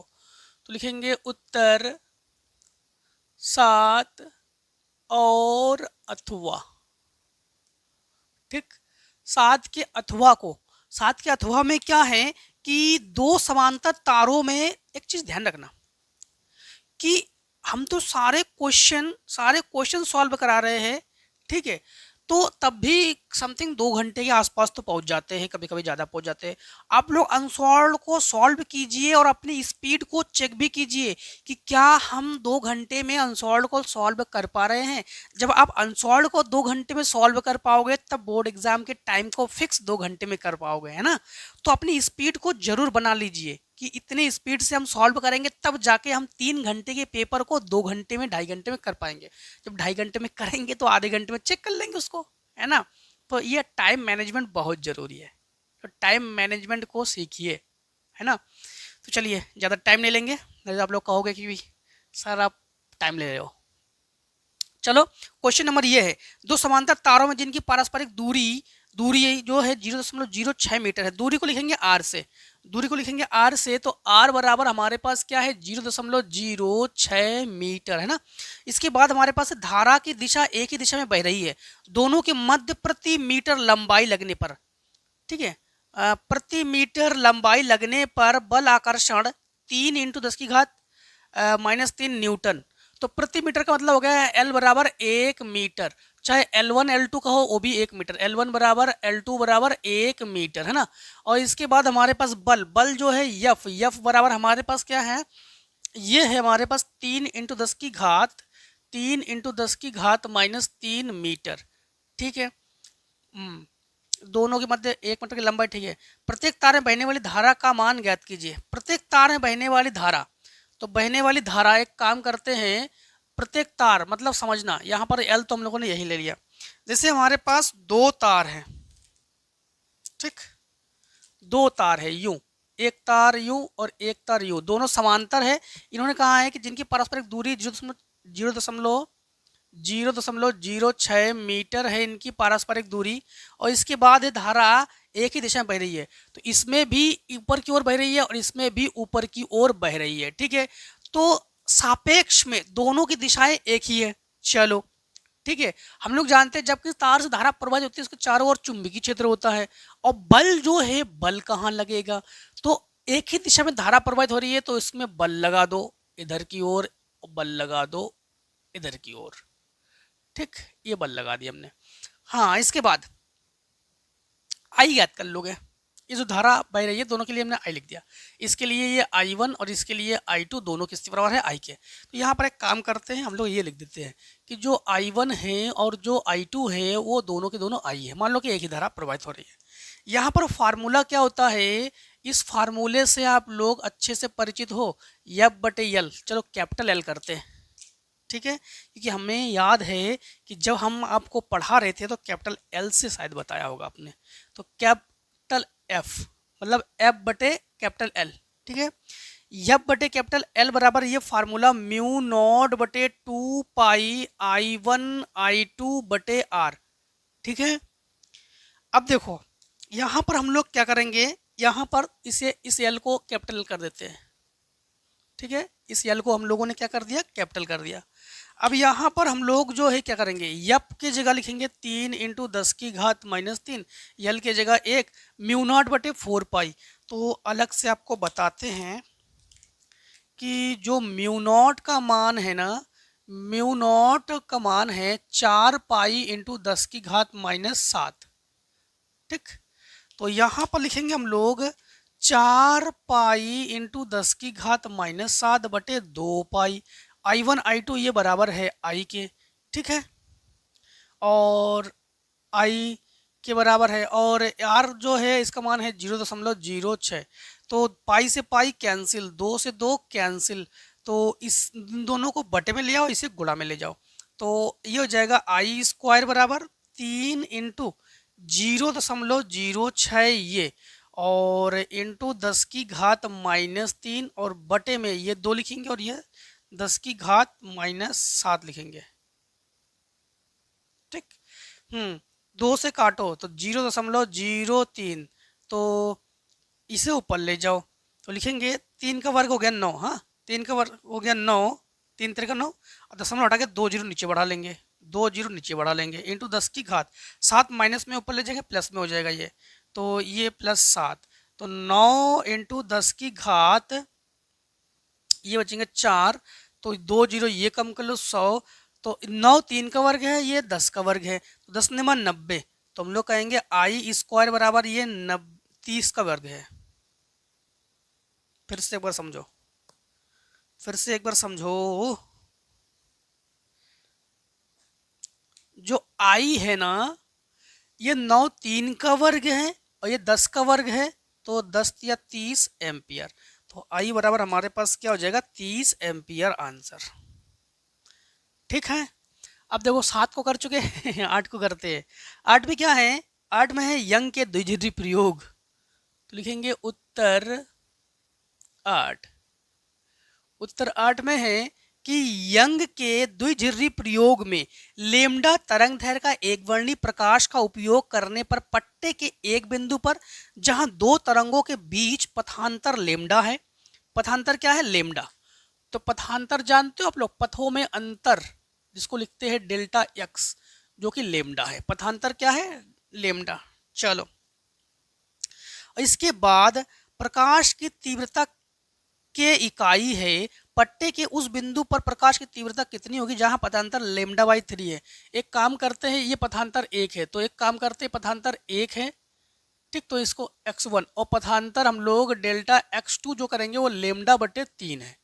ठीक है, x2 क्या है, λ/3 है। तो हम लोग तरंगों के बीच पथांतर जहाँ k इकाई है उस बिंदु पट्टे के उस बिंदु पर प्रकाश की तीव्रता कितनी होगी, मतलब k को हम लोग ज्ञात कर लेंगे। अच्छा, k को क्या है, तीव्रता। अच्छा, तीव्रता कितनी होगी, तीव्रता कितनी होगी, तीव्रता को लिखते हैं I से। तो दो पथांतर है तो 2I कर लो, तो I1 हम लोग ज्ञात कर लेंगे और I2 हम लोग ज्ञात कर लेंगे। I1 I2 क्या है, प्रकाश की जो तीव्रता है उसे I से लिखेंगे। अब यहाँ पर हम लोग कलांतर का फार्मूला या पथांतर का फार्मूला लगा दो, दोनों में से किसी के फार्मूला हम लोग लगा सकते हैं। तो एक काम करते हैं, कलांतर बराबर फार्मूला लगा देंगे। कलाओं में अंतर को कलांतर कहते हैं, पथों में अंतर को पथांतर कहते हैं। और कलांतर और पथांतर में संबंध लिखेंगे। यहाँ पर कलांतर और पथांतर में संबंध क्या है, कलांतर को लिखते हैं हम लोग फाई से, तो एक काम करते हैं इसको φ1 कर लेते हैं। तो ये हो जाएगा 2π/λ इंटू यक्स, 2π/λ इंटू यक्स। अब यहाँ पर हम लोग क्या कर लेंगे, φ1 कर लेंगे। एक इसको ऐसे रखो, इसके इसी से दो बार याद कर लेंगे। एक बार हम लोग कर लेंगे φ1, तो 2π/λ इंटू डेल्टा एक्स की जगह हम लोग लिखेंगे लेमडा, लेमडा से लेमडा कैंसिल, तो φ1 बराबर हम लोग कहेंगे 2 लेमडा। अब हम लोग अब की बार क्या करेंगे, φ2 ज्ञात करेंगे। φ2 बराबर 2π/λ इंटू डेल्टा एक्स की जगह अब की बार हम लोग क्या रखेंगे, λ/3, तो λ/3, इससे ये कैंसिल, तो φ2 बराबर हम लोग कहेंगे 2π/3। ठीक, क्या कर लेंगे, 2π/3। ठीक है, अब यहाँ पर क्या हम लोग मेलस का फार्मूला लगा सकते हैं, लगा सकते हैं। भाई तीव्रता ज्ञात करनी है तो फिर मेलस का फार्मूला लगाओ, क्योंकि मेलस के फार्मूले में ही तीव्रता है।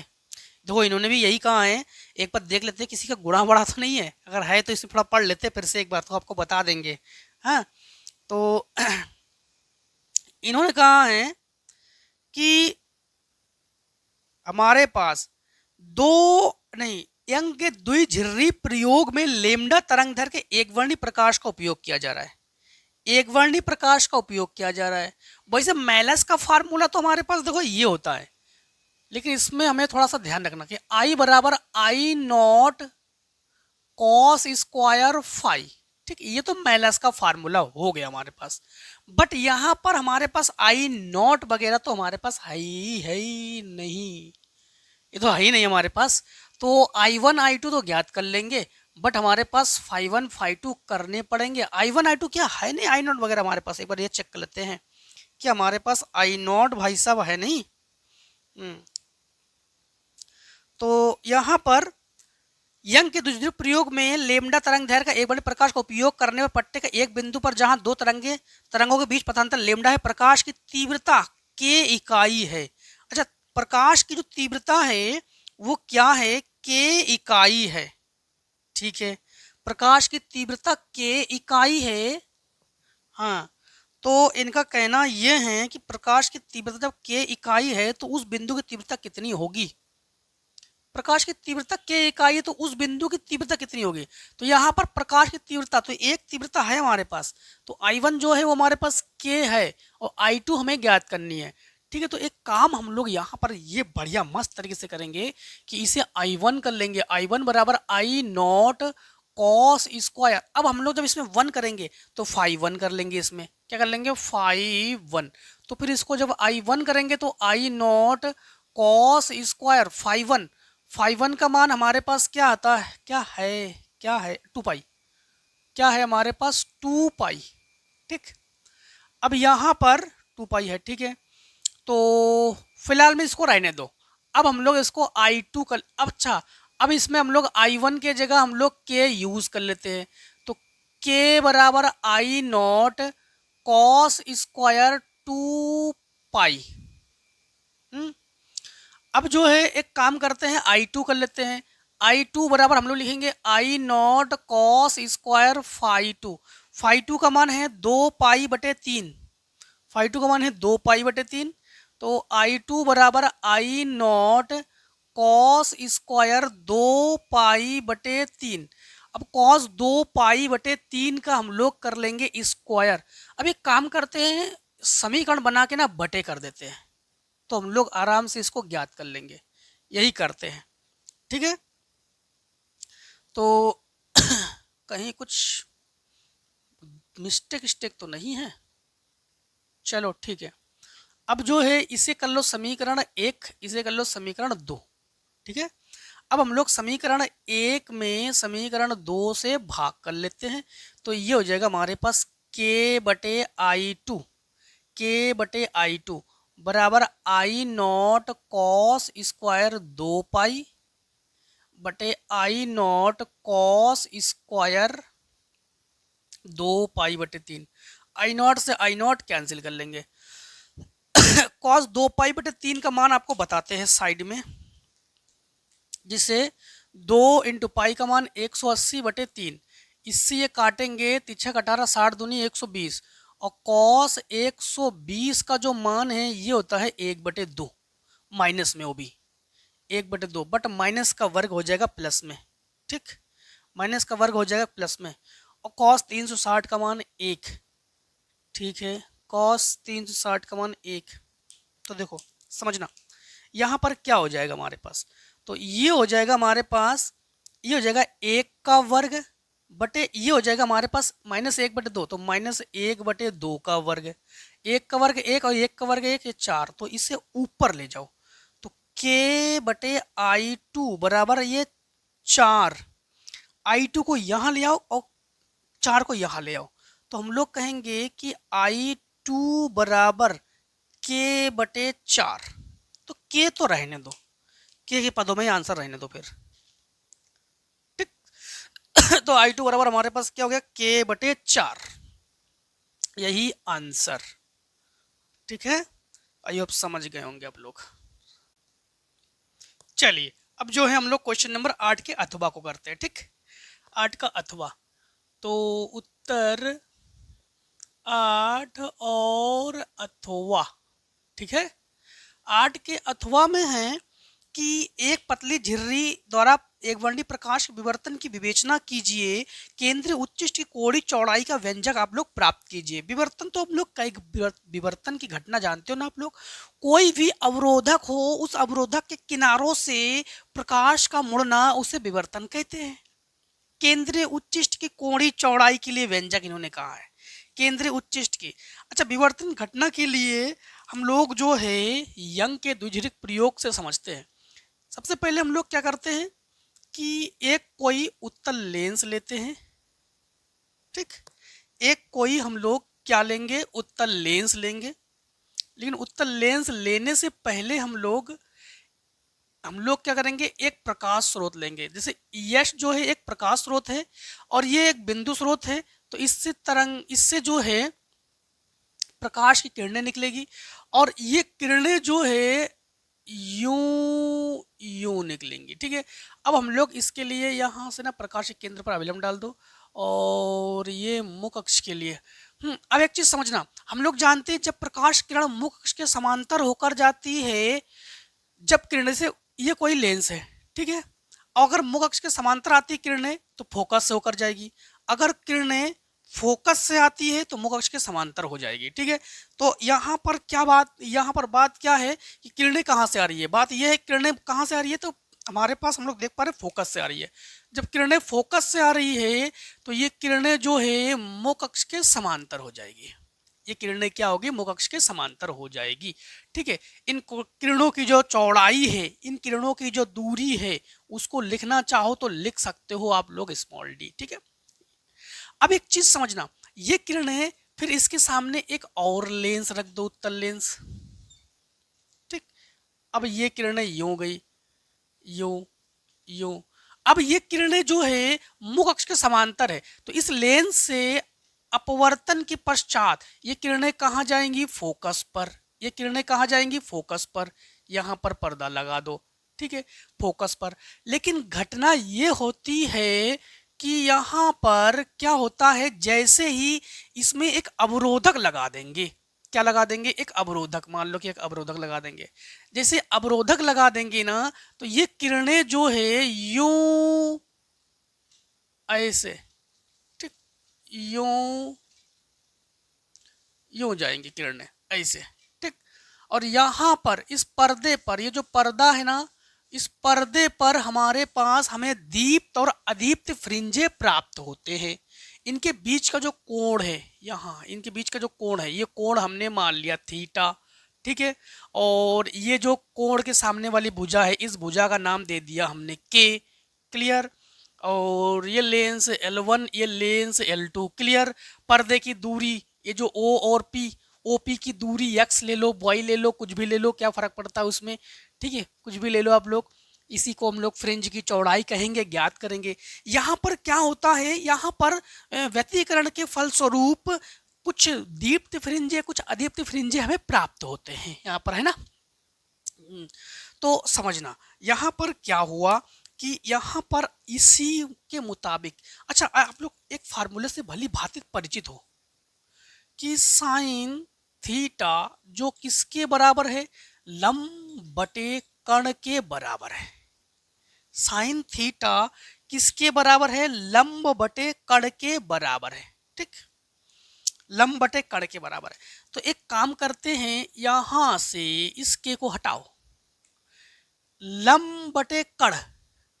अब कर्ण किसे कहते हैं, लंब किसे कहते हैं और आधार किसे कहते हैं, अगर आप लोग जानते हो तो बहुत अच्छी बात है, नहीं जानते हो तो जान लो। जैसे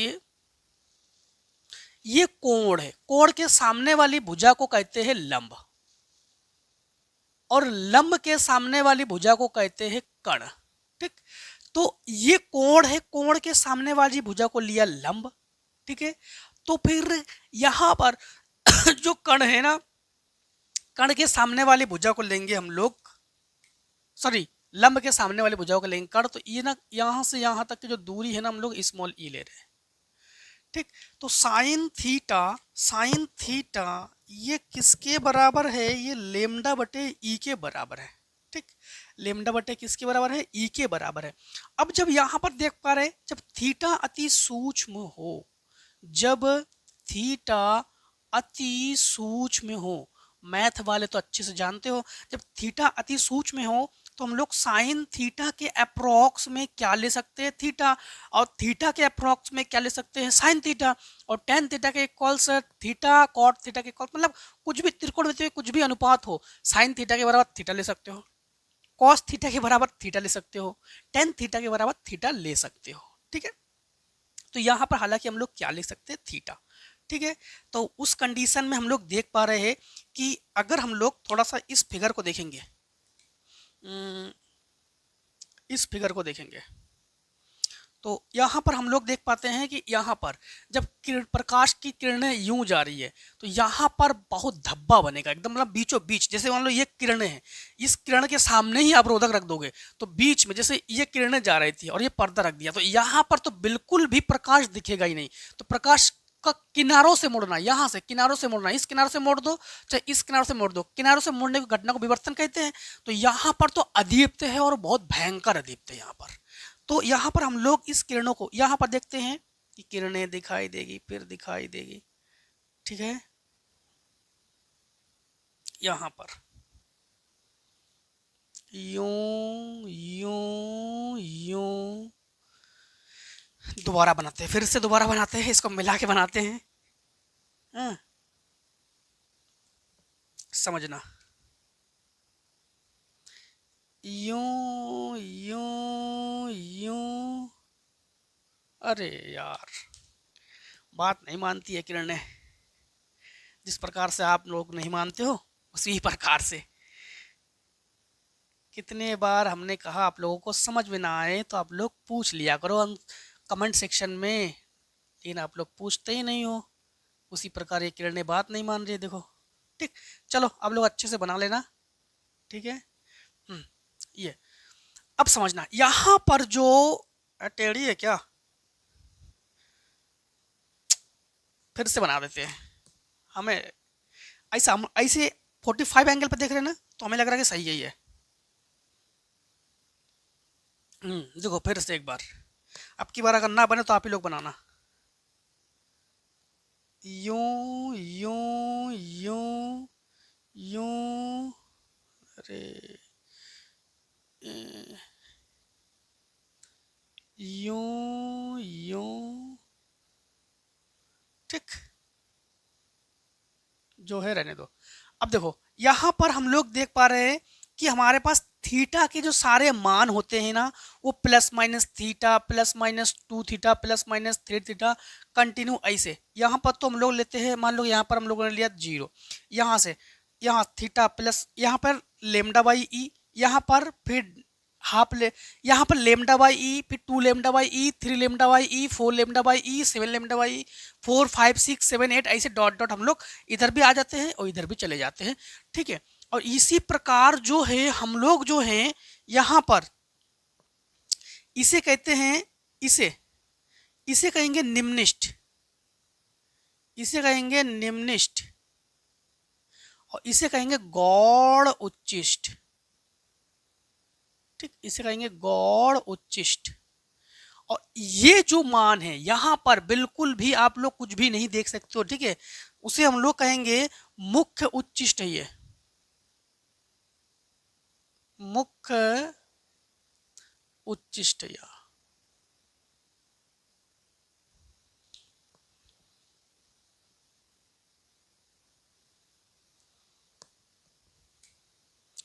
ये है मुख्य उच्चिष्ट।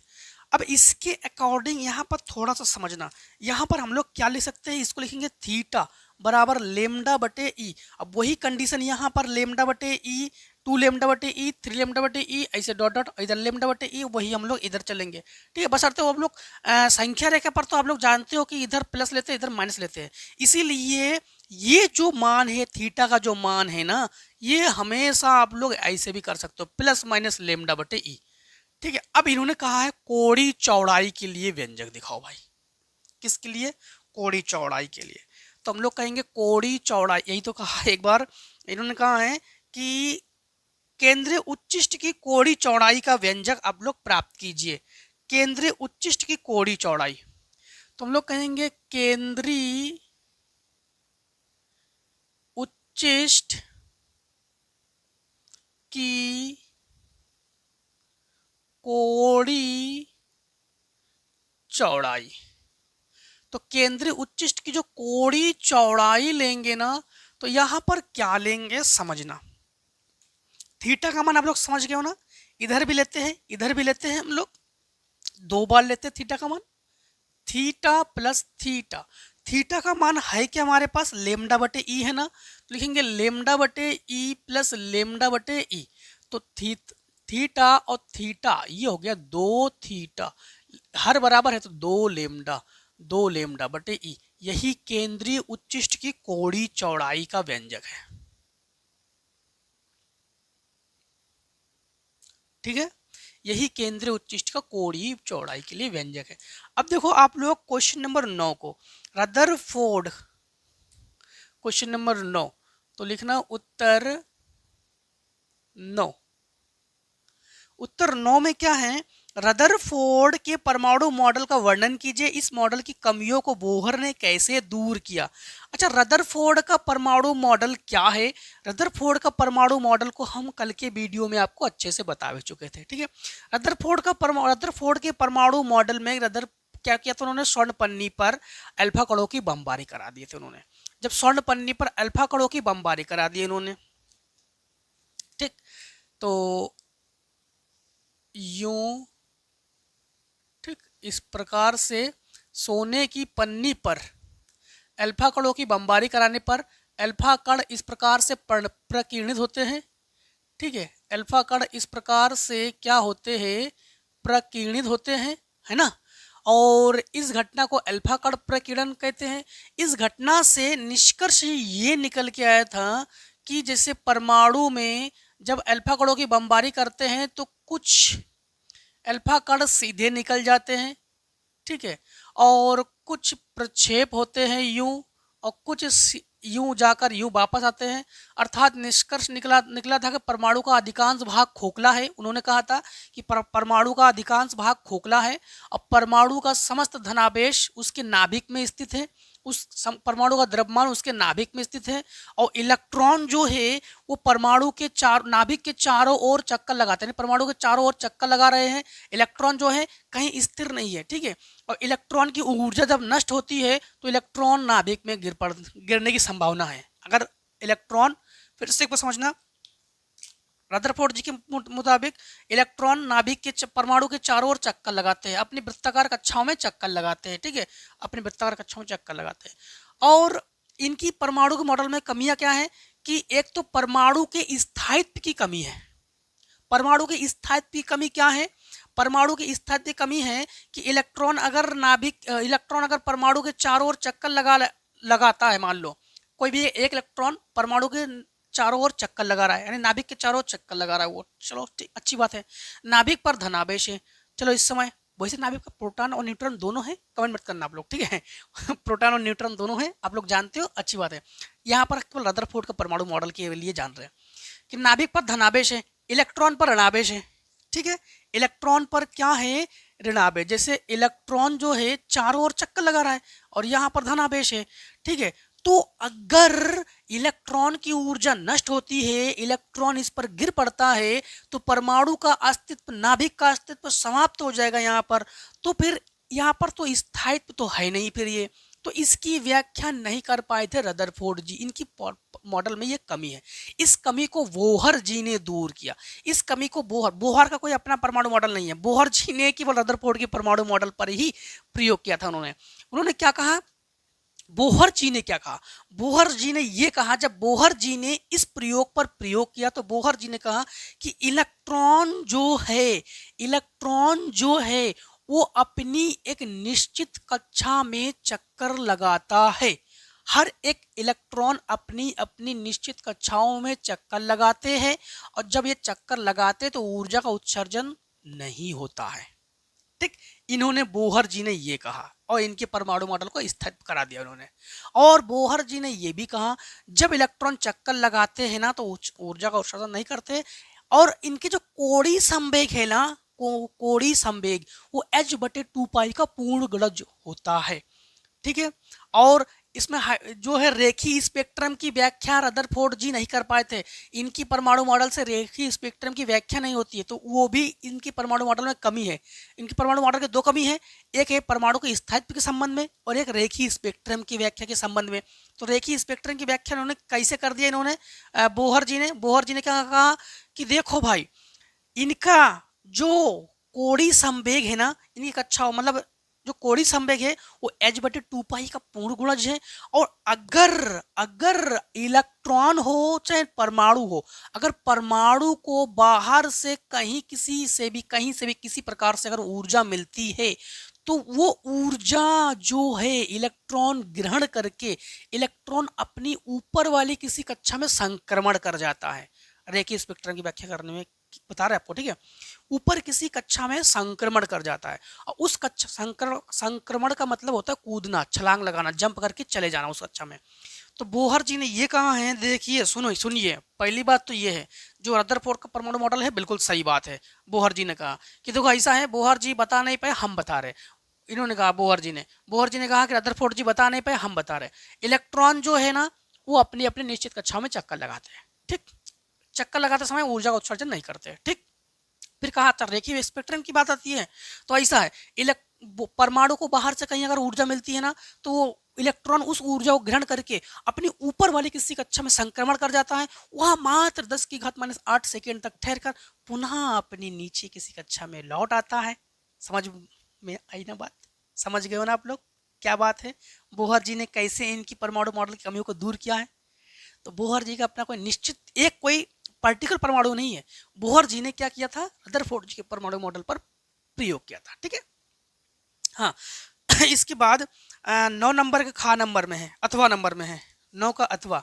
तो 9 का अथवा, तो उत्तर 9 और अथवा। 9 के अथवा नंबर में ये है कि नाभिकों का वर्गीकरण कीजिए। प्रत्येक का एक एक उदाहरण एवं विशेषता लिखिए। देखो नाभिकों का वर्गीकरण हम कल के वीडियो में भी पढ़ चुके हैं। नाभिक के मतलब नाभिक वही वर्गीकरण जिसमें हम लोग पढ़ चुके थे समस्थानिक, ठीक, समस्थानिक, इसके बाद हम लोग पढ़ चुके थे समभारिक, केवल एक चीज नहीं पढ़ी थी वो पढ़ा दे रहे अभी, समन्यूट्रॉनिक। ठीक, तो नाभिकों का वर्गीकरण में समन्यूट्रॉनिक वर्गीकरण में ये तीन चीजों के बारे में परिभाषा लिखना। समस्थानिक किसे कहते हैं? वे तत्व जिनके परमाणु क्रमांक बराबर हो उसे समस्थानिक कहते हैं, मतलब जिनके परमाणु स्थान समान में हो उसे समस्थानिक कहते हैं। जैसे हमने कहा था आपको 1H1, 1H2, 1H3, देखो तीन समस्थानिक हैं। और समभारिक किसे कहते हैं? वे तत्व जिनके द्रव्यमान संख्या बराबर हो समभारिक कहते हैं। जैसे आप लोगों को बताते हैं 1H3 और 2He3, वो द्रव्यमान संख्या बराबर है। अगर स्थान बराबर है, स्थान बराबर है तो हम लोग कहेंगे समस्थानिक, और अगर भार बराबर है तो समभारिक। तो वे तत्व जिनके परमाणु क्रमांक बराबर हो समस्थानिक कहते हैं, वे तत्व जिनके परमाणु भार बराबर हो समभारिक कहते हैं। वे तत्व जिनके न्यूट्रॉनों की संख्या बराबर हो उसे समन्यूट्रॉनिक कहते हैं। जैसे मान लो कि हमारे पास 1H3 ले लेंगे, तो एक काम करते हैं 1H2 लेते हैं और 2He3 लेते हैं। अब 2 से 1 घटाओगे 1 बचेगा, और 3 से 2 घटाओगे 1 बचेगा, समन्यूट्रॉनिक है कि नहीं? समन्यूट्रॉनिक। अगर 2 से 1 घटाओगे तो 1 बचेगा, 3 से 2 घटाओगे 1 बचेगा। तो वे तत्व जिनके परमाणु क्रमांक बराबर हो समस्थानिक, परमाणु भार बराबर हो तो हम लोग कहेंगे समभारिक, और न्यूट्रॉनों की संख्या बराबर हो तो उसे कहेंगे समन्यूट्रॉनिक। यही नाभिकों का वर्गीकरण है। क्लियर? सेट खत्म कर दिया हम लोगों ने आज। सेट 2 को फटाक से खत्म कर लिया है बहुत जल्दी। तो एक काम करेंगे सेट 3, तो सेट 3 से पहले कमेंट में जरूर आ जाइए, बताइए कि सेट 3 कितने जल्दी प्रोवाइड करा दे, कि अभी मैथ वालों को एक सेट दे दे कि आप लोगों को सेट 3 पहले दे दे। ठीक है, क्योंकि मैथ वालों को भी दे रहे हैं सेट, केमिस्ट्री वालों को भी पहुंचा रहे हैं, और आप लोगों को भी फिजिक्स पहुंचा रहे हैं। तो कितने जल्दी सेट 2 के बाद अब सेट 3 आपको दे दे, कि सेट मैथ वालों का कोई एक सेट दे दे आप। तो फटाक से कमेंट सेक्शन में आ जाओ, बता दो कि आप लोगों को अब कल के वीडियो में मैथ चाहिए कि फिजिक्स चाहिए। ठीक है, इन दोनों की बाद में फिर अदर सब्जेक्ट को बाद में देखेंगे। ठीक है, तो आज दोस्तों वीडियो को यहीं पर समाप्त करते हैं।